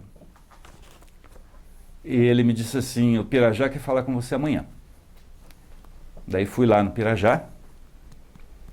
Pirajá está precisando de um coordenador para uma rádio que não existia na realidade. Metropolitana FM. Era a rádio, não tinha nem mesa de som. Não tinha nem microfone a rádio. Tá bom, vamos lá. E começamos a fazer a Rádio Metropolitana, com as pessoas que estavam lá, outras pessoas foram chegando. E conseguimos fazer uma audiência nessa rádio impressionante. Essa rádio chegou a 2º lugar em Curitiba, sendo que a Caiobá liderava, vamos supor assim, com 70% da audiência em Curitiba. Isso já era 79, 80. E nós fazíamos 15, 20, mas éramos em 2º lugar. E o resto ficava para Transamérica e para a Rádio Timbuí FM. Daí o que fizeram? Me chamaram para Caiobá. Foi uma coisa assim, né? Não tinham que se assustar, porque era 70 a 20. Mas os caras sem condições nenhuma chegaram a 20% da audiência e me chamaram para trabalhar lá. Trabalhar na rádio. Não me chamaram para Caiobá, me chamaram para voltar para Ouro Verde AM. Fazer programação musical. O cara na época lá queria fazer algo parecido com o que era a Rádio Mundial no Rio de Janeiro. Ok, vamos fazer. Pá, pá, pá, pá, pá. Mais uma experiência, foi mais um tempo, não foi legal também. Comecei a escrever programas para a Caiobá FM. Tinha um programa que fez muito sucesso na Caiobá, chamado Saturday Radio Party. Era um programa que ia ao ar todos os sábados, das 2 às 5. Eu tinha que escrever esse programa inteirinho, com lançamentos, com música e tal. Um apresentador gravava, Roberto Bostman gravava, e o programa ia pro ar. Fiz isso durante muito tempo. Quando eu estava na Rádio Cidade ainda, começou a surgir a possibilidade de Estúdio 96, que seria a FM da Rádio Cidade. Já existia até parte do equipamento lá. Mas o Jair de Brito, inclusive, me despediu dizendo que era para eu esquecer a Estúdio 96, que a Estúdio 96 era dele. Só para você ter uma ideia, eu tinha trancado a minha matrícula na universidade, na PUC. Eu fazia química, que coisa doida, né? Fazer química. Eu fazia química na PUC e tranquei a minha matrícula porque eu queria me dedicar a Estúdio 96. Daí ele me despediu, disse, esqueça Estúdio 96. Fui então para Ouro Verde, Caiobá, fiz uma época lá.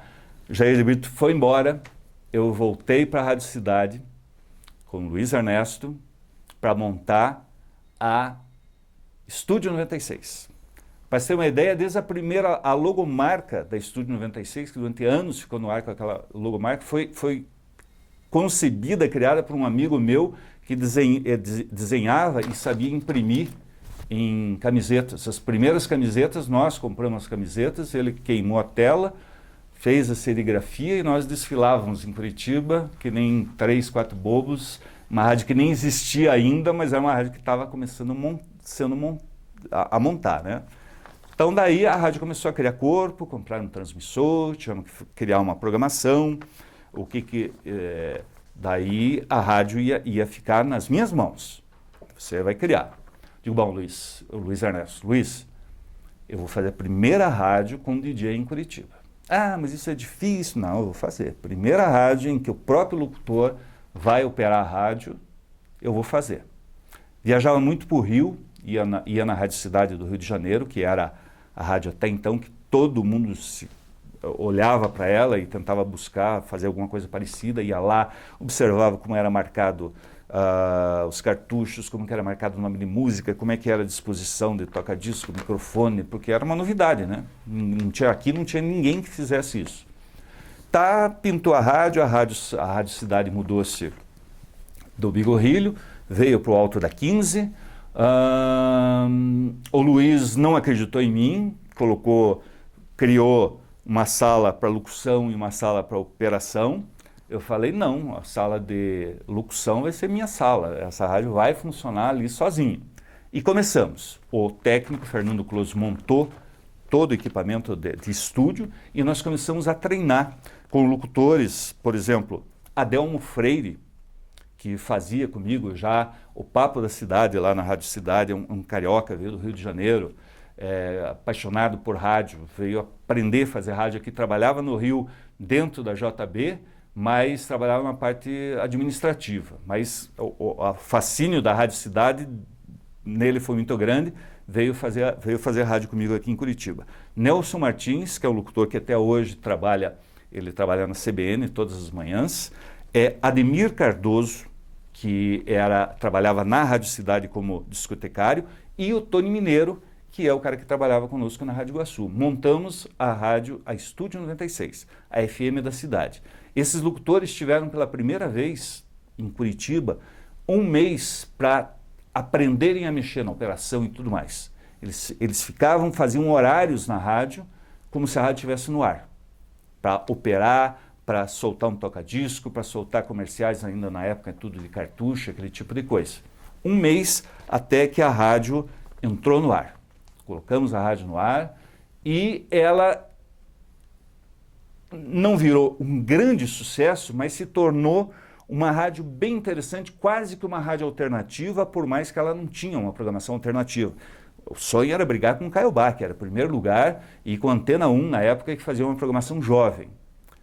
Brigamos 3 anos, fizemos grandes novidades, fomos reconhecidos pelo fato de nós sermos, os locutores serem os primeiros DJs realmente de Curitiba, o cara que falava e operava, todos eles, não tinha esse lance de, não tinha um estúdio para o cara, um operador operar e um cara falar do outro lado lá, não. As mesmas pessoas falavam. Tá, essa rádio cresceu muito e daí eu comecei a receber propostas da Rádio Caiobá. Primeira proposta eu recusei, meu sonho com a Rádio Estúdio 96 era muito grande, recusei a primeira proposta, passou um tempo, a estúdio não andava, veio uma segunda proposta e eu digo, ok, vou sair da Estúdio 96, isso já era 84. Fui para Caiobá. Caiobá era líder da audiência, mas estava passando já um momento de dificuldade com uma programação gravada, as pessoas já estavam acostumadas com uma outra forma de fazer rádio da estúdio e me trouxeram para Caiobá. Primeira vez na vida que eu recebi luvas para mudar de rádio, luvas boas, 2 passagens para ir para Nova York, comissão em faturamento da rádio, era coisa assim que eu nunca tinha visto isso na vida. E pusemos na Caiobá, com todas as dificuldades que ela tinha, ela não era preparada para ser operador e locutor, pus operação e locução lá também, e criamos um slogan, que na realidade foi meio que chupado de uma rádio do Rio de Janeiro, chamado 98 FM, que era o Sistema Globo de Rádio. Um amigo meu chegou com uma fita cassete, que na época a gente só tinha informação da outra rádio com fita cassete. Chegou uma fita cassete e falou assim, ouça essa a palavra que ele falou, dessa rádio do Rio. Para ele era horrível aquela rádio do Rio, porque era uma rádio bem popular. E comecei a ouvir, a hora que eu ouvi 98 FM, você liga e é só sucesso, falei, é isso. Escrevi num papel com pincel atômico, pus na frente dos locutores, daqui para frente, esse é o único slogan da rádio. Caiobá FM, você liga e é só sucesso. E virou uma loucura. Uma loucura. Nelson Martins, Adelmo também, que estavam na estúdio, vieram comigo para Caiobá, mais Roberto Bostman, mais as pessoas que estavam lá tal. Criamos a Caiobá e fizemos muito sucesso com esse Você Liga é Só Sucesso, que é um slogan que até estamos em 2016, se eu te disser que até 2014 isso era usado, esse slogan. Resolveram mudar há uns 2 anos atrás isso daí. Muito sucesso, eu tive o prazer de eu ver apresentando um show da Xuxa no Couto Pereira lotado, eu falar no microfone, Caiobá FM, você liga, o estádio inteiro, é só sucesso. Então uma coisa muito doida. Foram 7 anos de Caiobá, saí de Caiobá, outros caminhos apareceram na frente, fui trabalhar com Palito na rádio Antena 1, quando ela era uma rádio sertaneja, era líder da audiência em Curitiba. Fiquei lá 1 ano, não era o meu barato aquilo que estava lá, mas fui trabalhar porque fiquei um tempo desempregado, tive que trabalhar lá. Voltei novamente para o grupo da Caiobá. A ideia era o seguinte, não para Caiobá, mas criar uma futura rádio Ouro Verde FM. A rádio Ouro Verde FM, essa 105.5 de hoje, ela era uma rádio que tocava MPB, orquestra de Paul Murriá, orquestra de Lawrence Walk tocando piano, não sei mais quem, porque era a programação do dono da rádio. Mas a rádio estava financeiramente arrasada. Daí o diretor resolveu, vamos fazer uma rádio copiando uma rádio de Los Angeles, que é as chamadas rádios adulta contemporânea. Em Curitiba já tinha estado a Antena 1 aqui em Curitiba, que não fez muito sucesso aqui. Começamos a criar essa rádio. Foram meses com disco ainda, e buscar musiquinhas, arrumar músicas que eram importantes, que estavam tão estragadas o início dela, porque trabalhavam com agulha, que a gente tinha que refazer a música, pegar um pedaço do meio da música, pôr no começo, para poder tocar a música em fita daí. E aí surgiu a Ouro Verde FM, que está aí até hoje, grande sucesso. Mas eu não cheguei a ver esse sucesso da rádio Ouro Verde FM, porque daí mais uma vez o Euclides Cardoso me chamou para montar com ele. Ele tinha ido para a Rádio Clube. A Rádio Clube estava saindo da Arquidiocese de Curitiba, tinha sido vendido para os Irmãos Maristas. Ela saía inclusive do seu tradicional endereço da Dr. Muricy e ia lá perto na Rua Rockefeller, próximo ao Teatro Paiol. Instalações magníficas. Até aquele momento não tinha visto nenhuma rádio com instalações tão grandes e tão brilhantes como aquela. O Sr. Euclides foi comandar lá a rádio B2, conhecida e com história, e eu fui comandar uma nova fase da Estúdio 96, da Clube FM. Essa Clube FM é a mesma Clube FM que uma época em Curitiba era transmitido dentro dos ônibus. Tá? Essa rádio estava largada. Na época fomos fazer uma programação popular, como se fosse uma rádio AM no FM. Então foram alguns anos, essa rádio chegou a terceiro lugar da audiência em Curitiba, Caiobá liderando, sempre primeiro. Essa rádio chegou em terceiro lugar em Curitiba com uma audiência muito grande, até que um dia um raio resolveu cair na torre da rádio, uma rádio de 200 quilos, passou a transmitir durante muito tempo com 1 quilo, ela simplesmente desapareceu. Mas eu sempre digo o seguinte, a Rádio 98, quando surgiu em Curitiba, ela pegou exatamente da onde o raio caiu e tocou para frente e virou a Rádio 98, que virou grande sucesso. Saí de lá, fui trabalhar na rádio exclusiva que pertencia ao Luiz Mussi. Fui convidado por um amigo chamado Darcy do Espírito Santo, que trabalhava lá, estavam precisando de um programador, eu fui ser programador. O diretor dessa rádio ele é um gaúcho que fez, inclusive chegou a fazer novela na Globo e tudo mais, e ele tinha uma ideia, a ideia deles lá era o seguinte, era fazer uma rádio adulta contemporânea para brigar com a Ouro Verde. Só que ela tinha que ser um pouco mais adulta que a Ouro Verde. Tinha que tocar bolero, tinha que tocar alguma musiquinha orquestrada de vez em quando, e fui para lá e gostei tanto de trabalhar naquela rádio, foi uma felicidade muito grande para mim ter trabalhado na rádio exclusiva.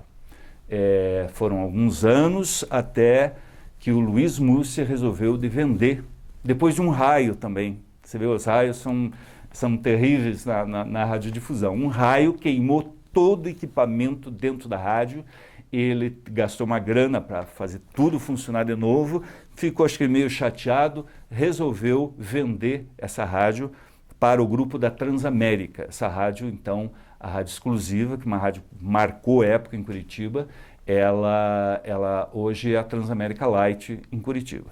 Foi mais um tempo lá com o grupo, daí o Luiz Mussi resolveu comprar a Rádio Independência, a famosa 1370, lá de saudosa memória, tal, do pessoal da RIC, junto com alguns políticos, trouxeram essa rádio lá do grupo da RIC, trouxeram para o prédio das Mercês. Fomos instalar essa rádio e, para minha surpresa e tristeza até momentânea, quando eu vejo que eu começo a ver alguns murmúrios que ia dirigir essa rádio, Jair de Brito. Eu gelei, por mais que tivesse passado muitos anos, mas ainda o Jair era o mesmo Jair. E é claro que um dia ele me chamou. Deu a entender que, como alguns anos se passaram, eu teria amadurecido, então ele estava novamente oferecendo, perguntando se eu queria trabalhar com ele nessa nova fase da Rádio Independência. Eu falei, Jair, não quero. Obrigado, eu tenho umas férias para tirar, vou tirar essas férias. Tirei as férias sem saber o que aconteceria, porque na realidade eu tinha dito não para ele, né? Não cheguei a terminar as férias. Na época já os primeiros celulares existiam, bateu o telefone cedo, era o dono da rádio, Luiz Mussi. Tá de férias? Tô, então acabou. Vem para cá. Por que, Luiz? Vem para cá que o Reginaldo Daniel assumiu a rádio e ele quer que se toque a rádio com ele. Digo, pô, nem perguntei de Jair nem nada, né? Porque eu já tinha imaginado o que tinha acontecido na sequência. Cheguei lá, Reginaldo Daniel, que tinha sido o meu diretor na época da Rádio Exclusiva, inclusive eu omiti o nome dele na fase quando falei da Rádio Exclusiva, mas o Reginaldo ia fazer uma rádio independência popular, ligada, na época, à Rádio América de São Paulo, onde tinha o Padre Marcelo e tudo mais. montou-se uma grande equipe, tudo isso porque tinha interesses políticos atrás. Tinha um grupo de políticos, que não vou lembrar o nome deles agora, mas era a intenção puramente política. A rádio, infelizmente, não deu certo. Ela ficou grande demais, em termos de uma equipe muito grande esportiva, pessoal de departamento de jornalismo e tal, e a rádio não vingou. Chegou um dia, claro, acabou, e aí eu fui também dispensado da Rádio Exclusiva. Durante muitos anos trabalhei lá, tal, mas fui dispensado porque ali não tinha mais nada de rádio no grupo. O Luiz só continuava tocando a TV Exclusiva na época. Daí eu tive minha primeira experiência. A vida inteira eu trabalhei do lado de cá, em relação às gravadoras, as grandes gravadoras que no Brasil tinha, né? CBS, Polygram. Nessa época me convidaram para trabalhar numa gravadora chamada Abril Music, do Grupo Abril. Estava precisando de um divulgador em Curitiba. Eu fiquei, isso depois de alguns meses, desempregado, sem fazer nada, né? Segundo desemprego que eu tive na minha vida. Alguém no meio falou para um dos diretores da Abril Music que eu estava aí, tal, disponível, me chamaram, fiz alguns testes, passei e fui trabalhar na Abril Music sendo divulgador, ou seja, exatamente o lado contrário do que eu sempre fazia, porque eram os divulgadores que vinham a mim com músicas, precisamos tocar isso, precisamos fazer uma promoção em cima desse conjunto, esse tipo de coisa. Eu agora tinha que fazer isso com os meus colegas de rádio, né? Foi uma experiência, no começo eu tinha medo, digo, como é que vai ser? Vai ser uma situação meio complicada, né? Mas o meu lado rádio me ajudou muito, porque eu nunca pedi para eles nada que fosse errado, exagerado, como muitas vezes faziam comigo. Vinham com propostas indecorosas, né? Com artistas, com músicas que não tinha nada a ver e queriam que tocasse. Eu nunca fiz isso com esse pessoal, meus colegas de rádio de Curitiba. Foi uma experiência de 1 ano, até que novamente entra Euclides Cardoso na minha vida, e ele estava com um grupo que tinha comprado essa Rádio Independência de novo do Mussi. Era um outro grupo político. Vamos tocar, seu Euclides. Vamos lá, vamos montar a nova Rádio Independência. Então essa Rádio Independência veio para as instalações, foram ali no antigo Móveis Simo, no Cajuru, né? Cristo Rei, Cajuru ali e tal, e montamos uma equipe bastante grande, com bastante jornalismo, com muita informação, com futebol, com tudo, mas era uma rádio cara e era uma rádio que tinha interesse político, e o político que estava atrás não ganhou as eleições. Exatamente 2 dias depois do primeiro turno das eleições daquele ano, quando estávamos reunidos para montar um esquema para a transmissão do segundo turno, ele dissolveu tudo aquilo. E claro, nessa situação eu dancei, porque os outros eram pessoas que tinham muito estagiário, aquelas coisas, então de repente questão de salário, fora. Fiquei desempregado. Fiquei desempregado mais um tempo. O que aconteceu depois da Rádio Independência? Foi desemprego mais um tempo, meses, aliás, até que me chamaram novamente uma pessoa que eu conhecia já há alguns anos. Eu não falei aqui, mas eu durante muitos anos eu dei aula no SESC para um curso de locução. Eu e um amigo fonoaudiólogo montamos um curso de locução no SESC, que durante anos, quando eu falo anos, pelo menos uns 10 anos, com 6 turmas anuais. Muitas pessoas que trabalham hoje no rádio, pessoas que trabalham na televisão, foram meus alunos e saíram de lá. E gente famosa. Hoje foram meus alunos no curso de locução. E um desses, a essas alturas, é um famoso locutor esportivo, chamado Marcelo Ortiz, da Rádio Banda B, no momento assim, auge da carreira dele. Infelizmente, a pessoa que começou como diretor artístico na Banda B faleceu. Depois de algum tempo de falecimento da pessoa, ele me chamou, O Luiz Carlos Martins estava precisando de alguém e fui falar com o Luiz Carlos Martins. Tive primeiro contato, eu não conhecia o Luiz, assim, conhecia de vista. Conversamos, lógico que a minha experiência nessas alturas valeu a pena, né? Pô, tanta experiência, tanto tempo. Ele me convidou para dirigir a Rádio Banda B. Só que a Rádio Banda B ainda era no Cristo Rei, do lado ali da CBN, da Rádio Globo e tal, numa casa ali.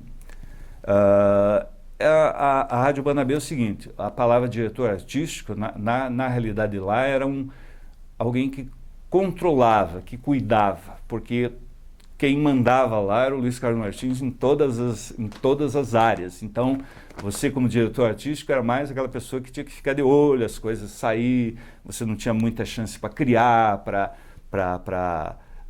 as coisas tinham que passar por várias pessoas, você tinha uma ideia, às vezes demorava, aquilo acabava não indo para o ar, mesmo porque era uma rádio de primeiro lugar, com uma audiência muito grande, que você vai dizer, o que eu vou fazer nessa rádio?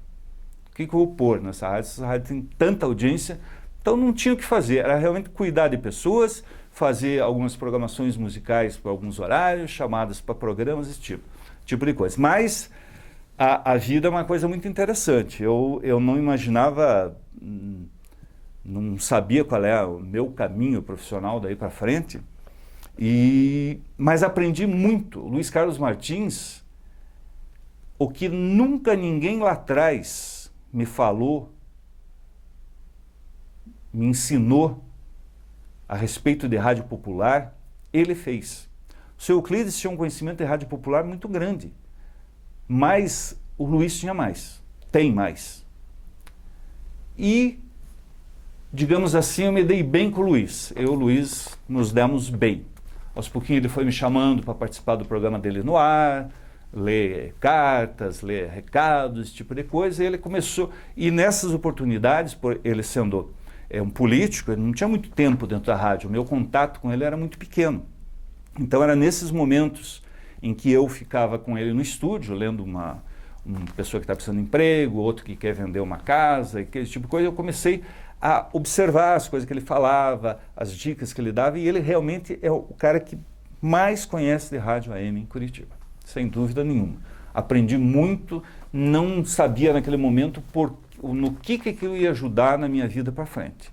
Mas eu posso dizer, aquele rádio, a AM que eu aprendi lá atrás, era totalmente diferente desse rádio que o Luiz já vinha fazendo desde a Rádio Independência e principalmente com a Rádio Banda B, que continua sendo a grande rádio AM de Curitiba.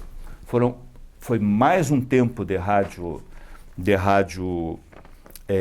Banda B, foram quase 2 anos de rádio Banda B, mas eu confesso que não era assim 100% feliz lá, não.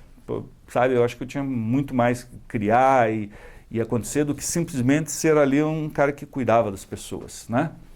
Daí eu recebi um convite, mais uma vez, a 5ª vez, para ir para o grupo Caiobá. E só que não era para Caiobá, a Caiobá nesse momento não era líder da audiência, mas me chamaram para a rádio difusora AM 590, que é aquela rádio Ouro Verde lá do comecinho da José Loureiro.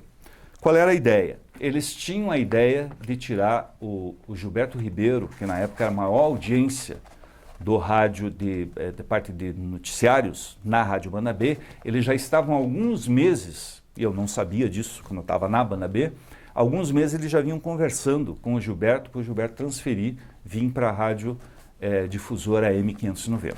Então eles me chamaram querendo saber se eu gostaria de preparar o terreno na AM para o Gilberto. Digo, ok, vamos lá, vamos fazer isso daí.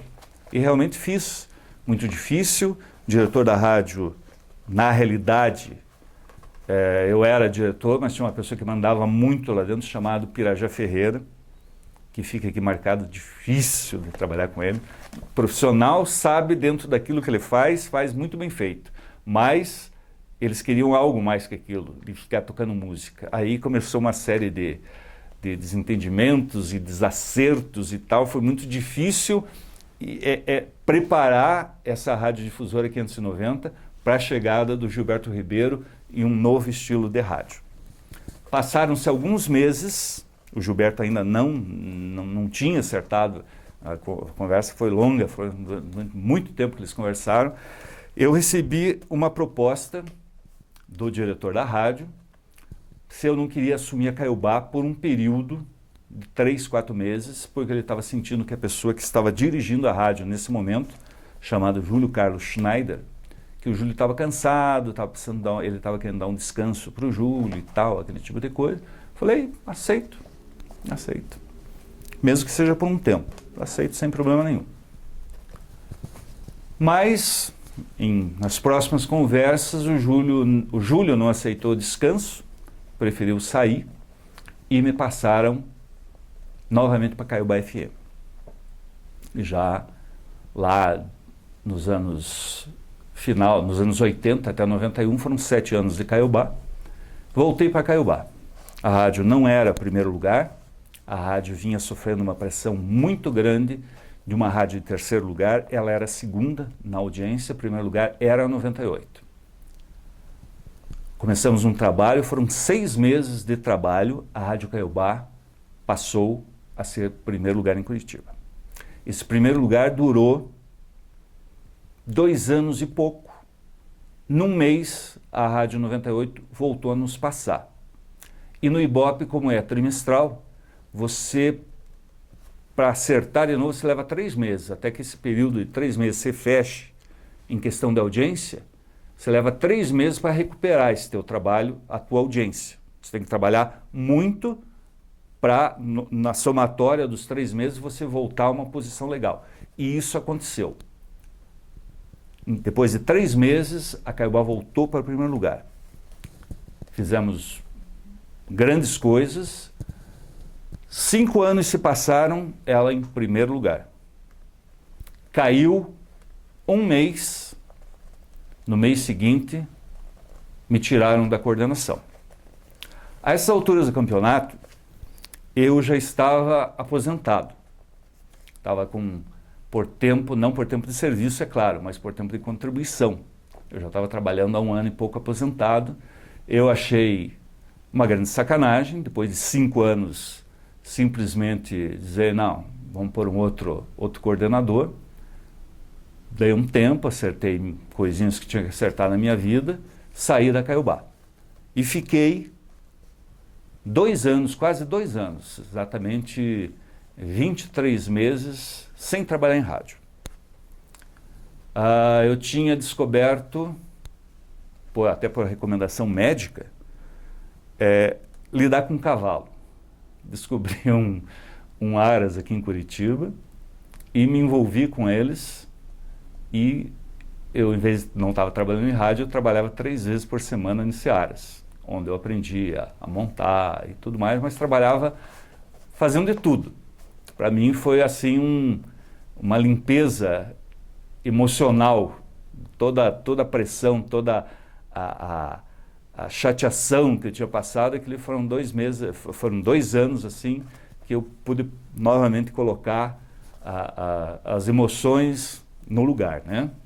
Até que chegou em outubro de 2015, uma pessoa, eu aqui não falei também, que uma outra experiência legal que eu tive na época da Rádio Caiobá, lá nos anos 80, junto com uma pessoa chamada Nilson Rosa, que na época era um contato publicitário, as nossas ideias funcionavam muito bem juntas, nós conseguimos um horário na televisão, na época TV Curitiba, Canal 2, ligada à Rede Manchete de televisão. Nós fazíamos um programa, que era um programa da rede, que eles liberavam alguns momentos locais, e eu e ele apresentávamos esse programa aqui em Curitiba. Depois disso, eu e ele, com o Nilson Rosa, continuamos apresentando um programa de TV também junto com a equipe da Rádio Caiobá na CNT. Fizemos também o Som Iguaçu no Canal 4. E eu tive uma experiência na TV exclusiva, um programa que fazia... Esse programa entrava tipo 00:30, 1h da manhã, de sexta para sábado na TV exclusiva. Era um programa que era transmitido do estúdio da rádio, A gente misturava o estúdio da rádio com o estúdio de TV e fazíamos um programa que passava na rádio e na TV. Uma ideia bem interessante que não durou muito tempo, mas foi uma experiência legal que eu tive de televisão, que sempre gostei muito de televisão. E Nilson Rosa, ano passado, ele já estava como diretor-geral do grupo de rádios do Joel Malucelli.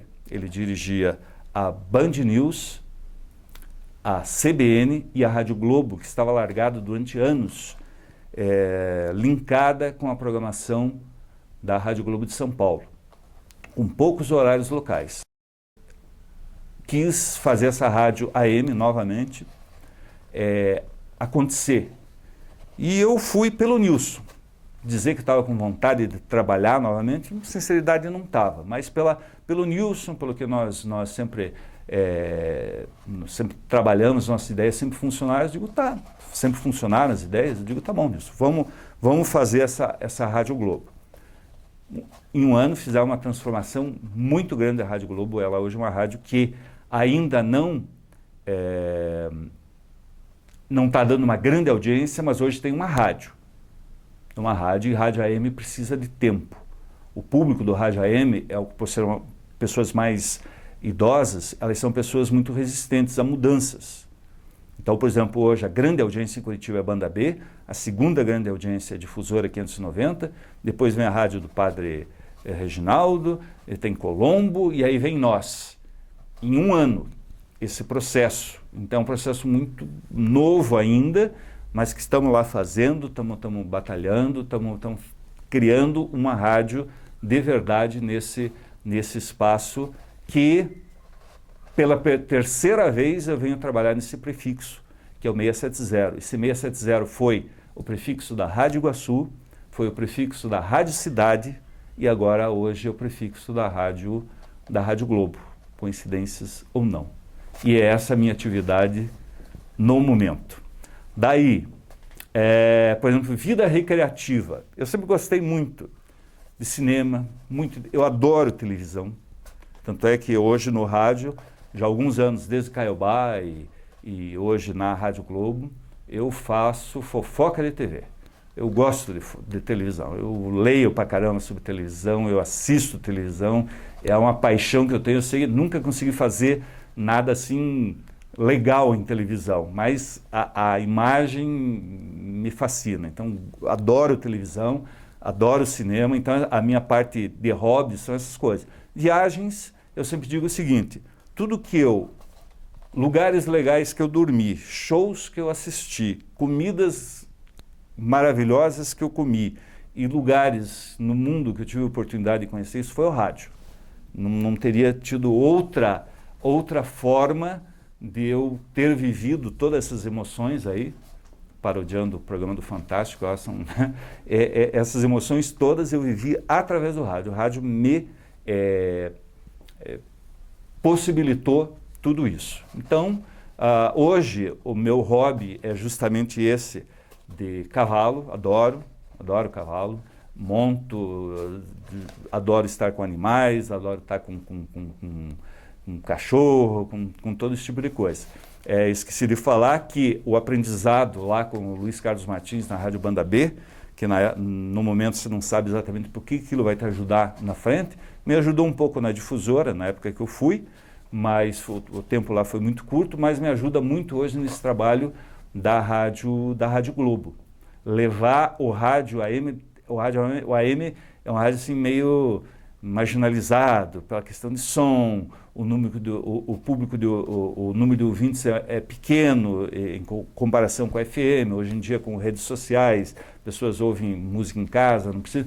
Então, o que eu aprendi com o Luiz Carlos Martins é isso que eu ponho em prática hoje, levar muito a sério esse trabalho no rádio AM. O Luiz se preocupava com detalhes.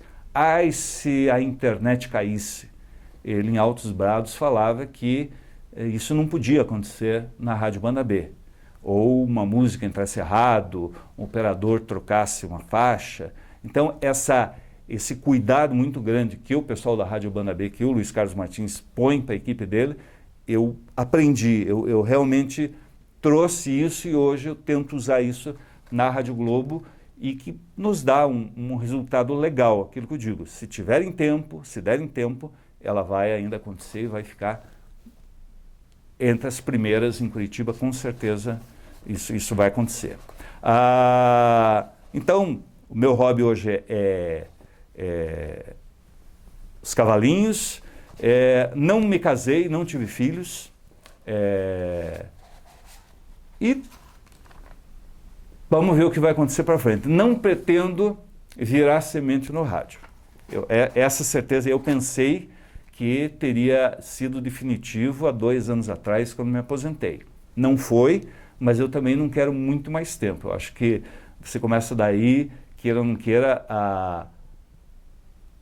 por mais que eu tenha o espírito jovem, mas acho que começa a aparecer outras pessoas com outra batida, tem que dar chance para eles também. Uma coisa que sempre fiz na minha vida, isso me orgulho, na carreira profissional, que eu pude ajudar as pessoas através de cursos de locução, como falei. Me pagavam, eu recebia, dava aula, tudo que eu podia ensinar, eu ensinava. Mas ensinei muita gente sem receber nada, pessoas que batiam na porta da rádio, eu fazia um teste, se via condições nessa pessoa, eu ensinava, nunca tive medo de ensinar ninguém, nunca tive medo de concorrência, nunca tive medo, nada disso. Ensinei todos que eu senti firmeza e que me passaram essa firmeza, que queriam realmente iam ser pessoas legais, eu sempre ensinei essas pessoas, até hoje faço isso. Hoje trabalho com estagiários que chegaram crus, não sabiam absolutamente nada, porque a faculdade não ensina o dia a dia, e as pessoas hoje, eu me orgulho de ouvir elas falando no rádio, com voz, sabendo falar, sabendo interpretar um texto, eu acho isso muito legal. Fiz isso, eu acho que se eu tiver que um dia ser lembrado, no meio eu vou ser lembrado. Sempre fui um cara profissional, podem falar o que quiserem falar de mim. Nem sempre eu fui easy, tranquilo, foram momentos, né, quando eu sou mais jovem, as coisas são mais explosivas, são tal, mas ninguém nunca vai dizer que eu não fui um cara profissional e que não ajudava as pessoas. Sempre ajudei. Só para encerrar, um dia pintou na Rádio Caiobá, anos 80, toca o telefone, uma voz do outro lado diz assim para mim: eu gostaria de fazer um teste. Com uma voz grossa, eu falo: tudo bem, pode vir aí amanhã. E depois desliguei o telefone e brinquei: mais um que está engrossando voz, tal, para dizendo que quer ser locutor de rádio. Dia seguinte a pessoa vem, piazão, magro pra caramba, mas com aquele vozeirão verdadeiro. Pus ele para gravar um texto comercial, anunciar umas músicas, ler umas notícias e falei: nossa, esse cara está pronto para isso. Trouxe esse cara trabalhou no ar, num horário à tarde da Caiobá que eu estava precisando, foi em primeiro lugar, e esse cara hoje é conhecido nacionalmente. O nome dele é Celso Portiolli. Então, é meu amigo, e é assim, de repente, para coroar aquilo. Sempre acreditei nas pessoas, por um acaso, ele tornou-se um nome conhecido no Brasil inteiro e que sempre lembra do xará dele, nas entrevistas, em gravações que ele faz, sempre lembra de coisinhas que eu falava, por mais que ele fosse um cara preparado, mas sempre dizia: faz isso, seja assim, que você vai sempre se dar bem.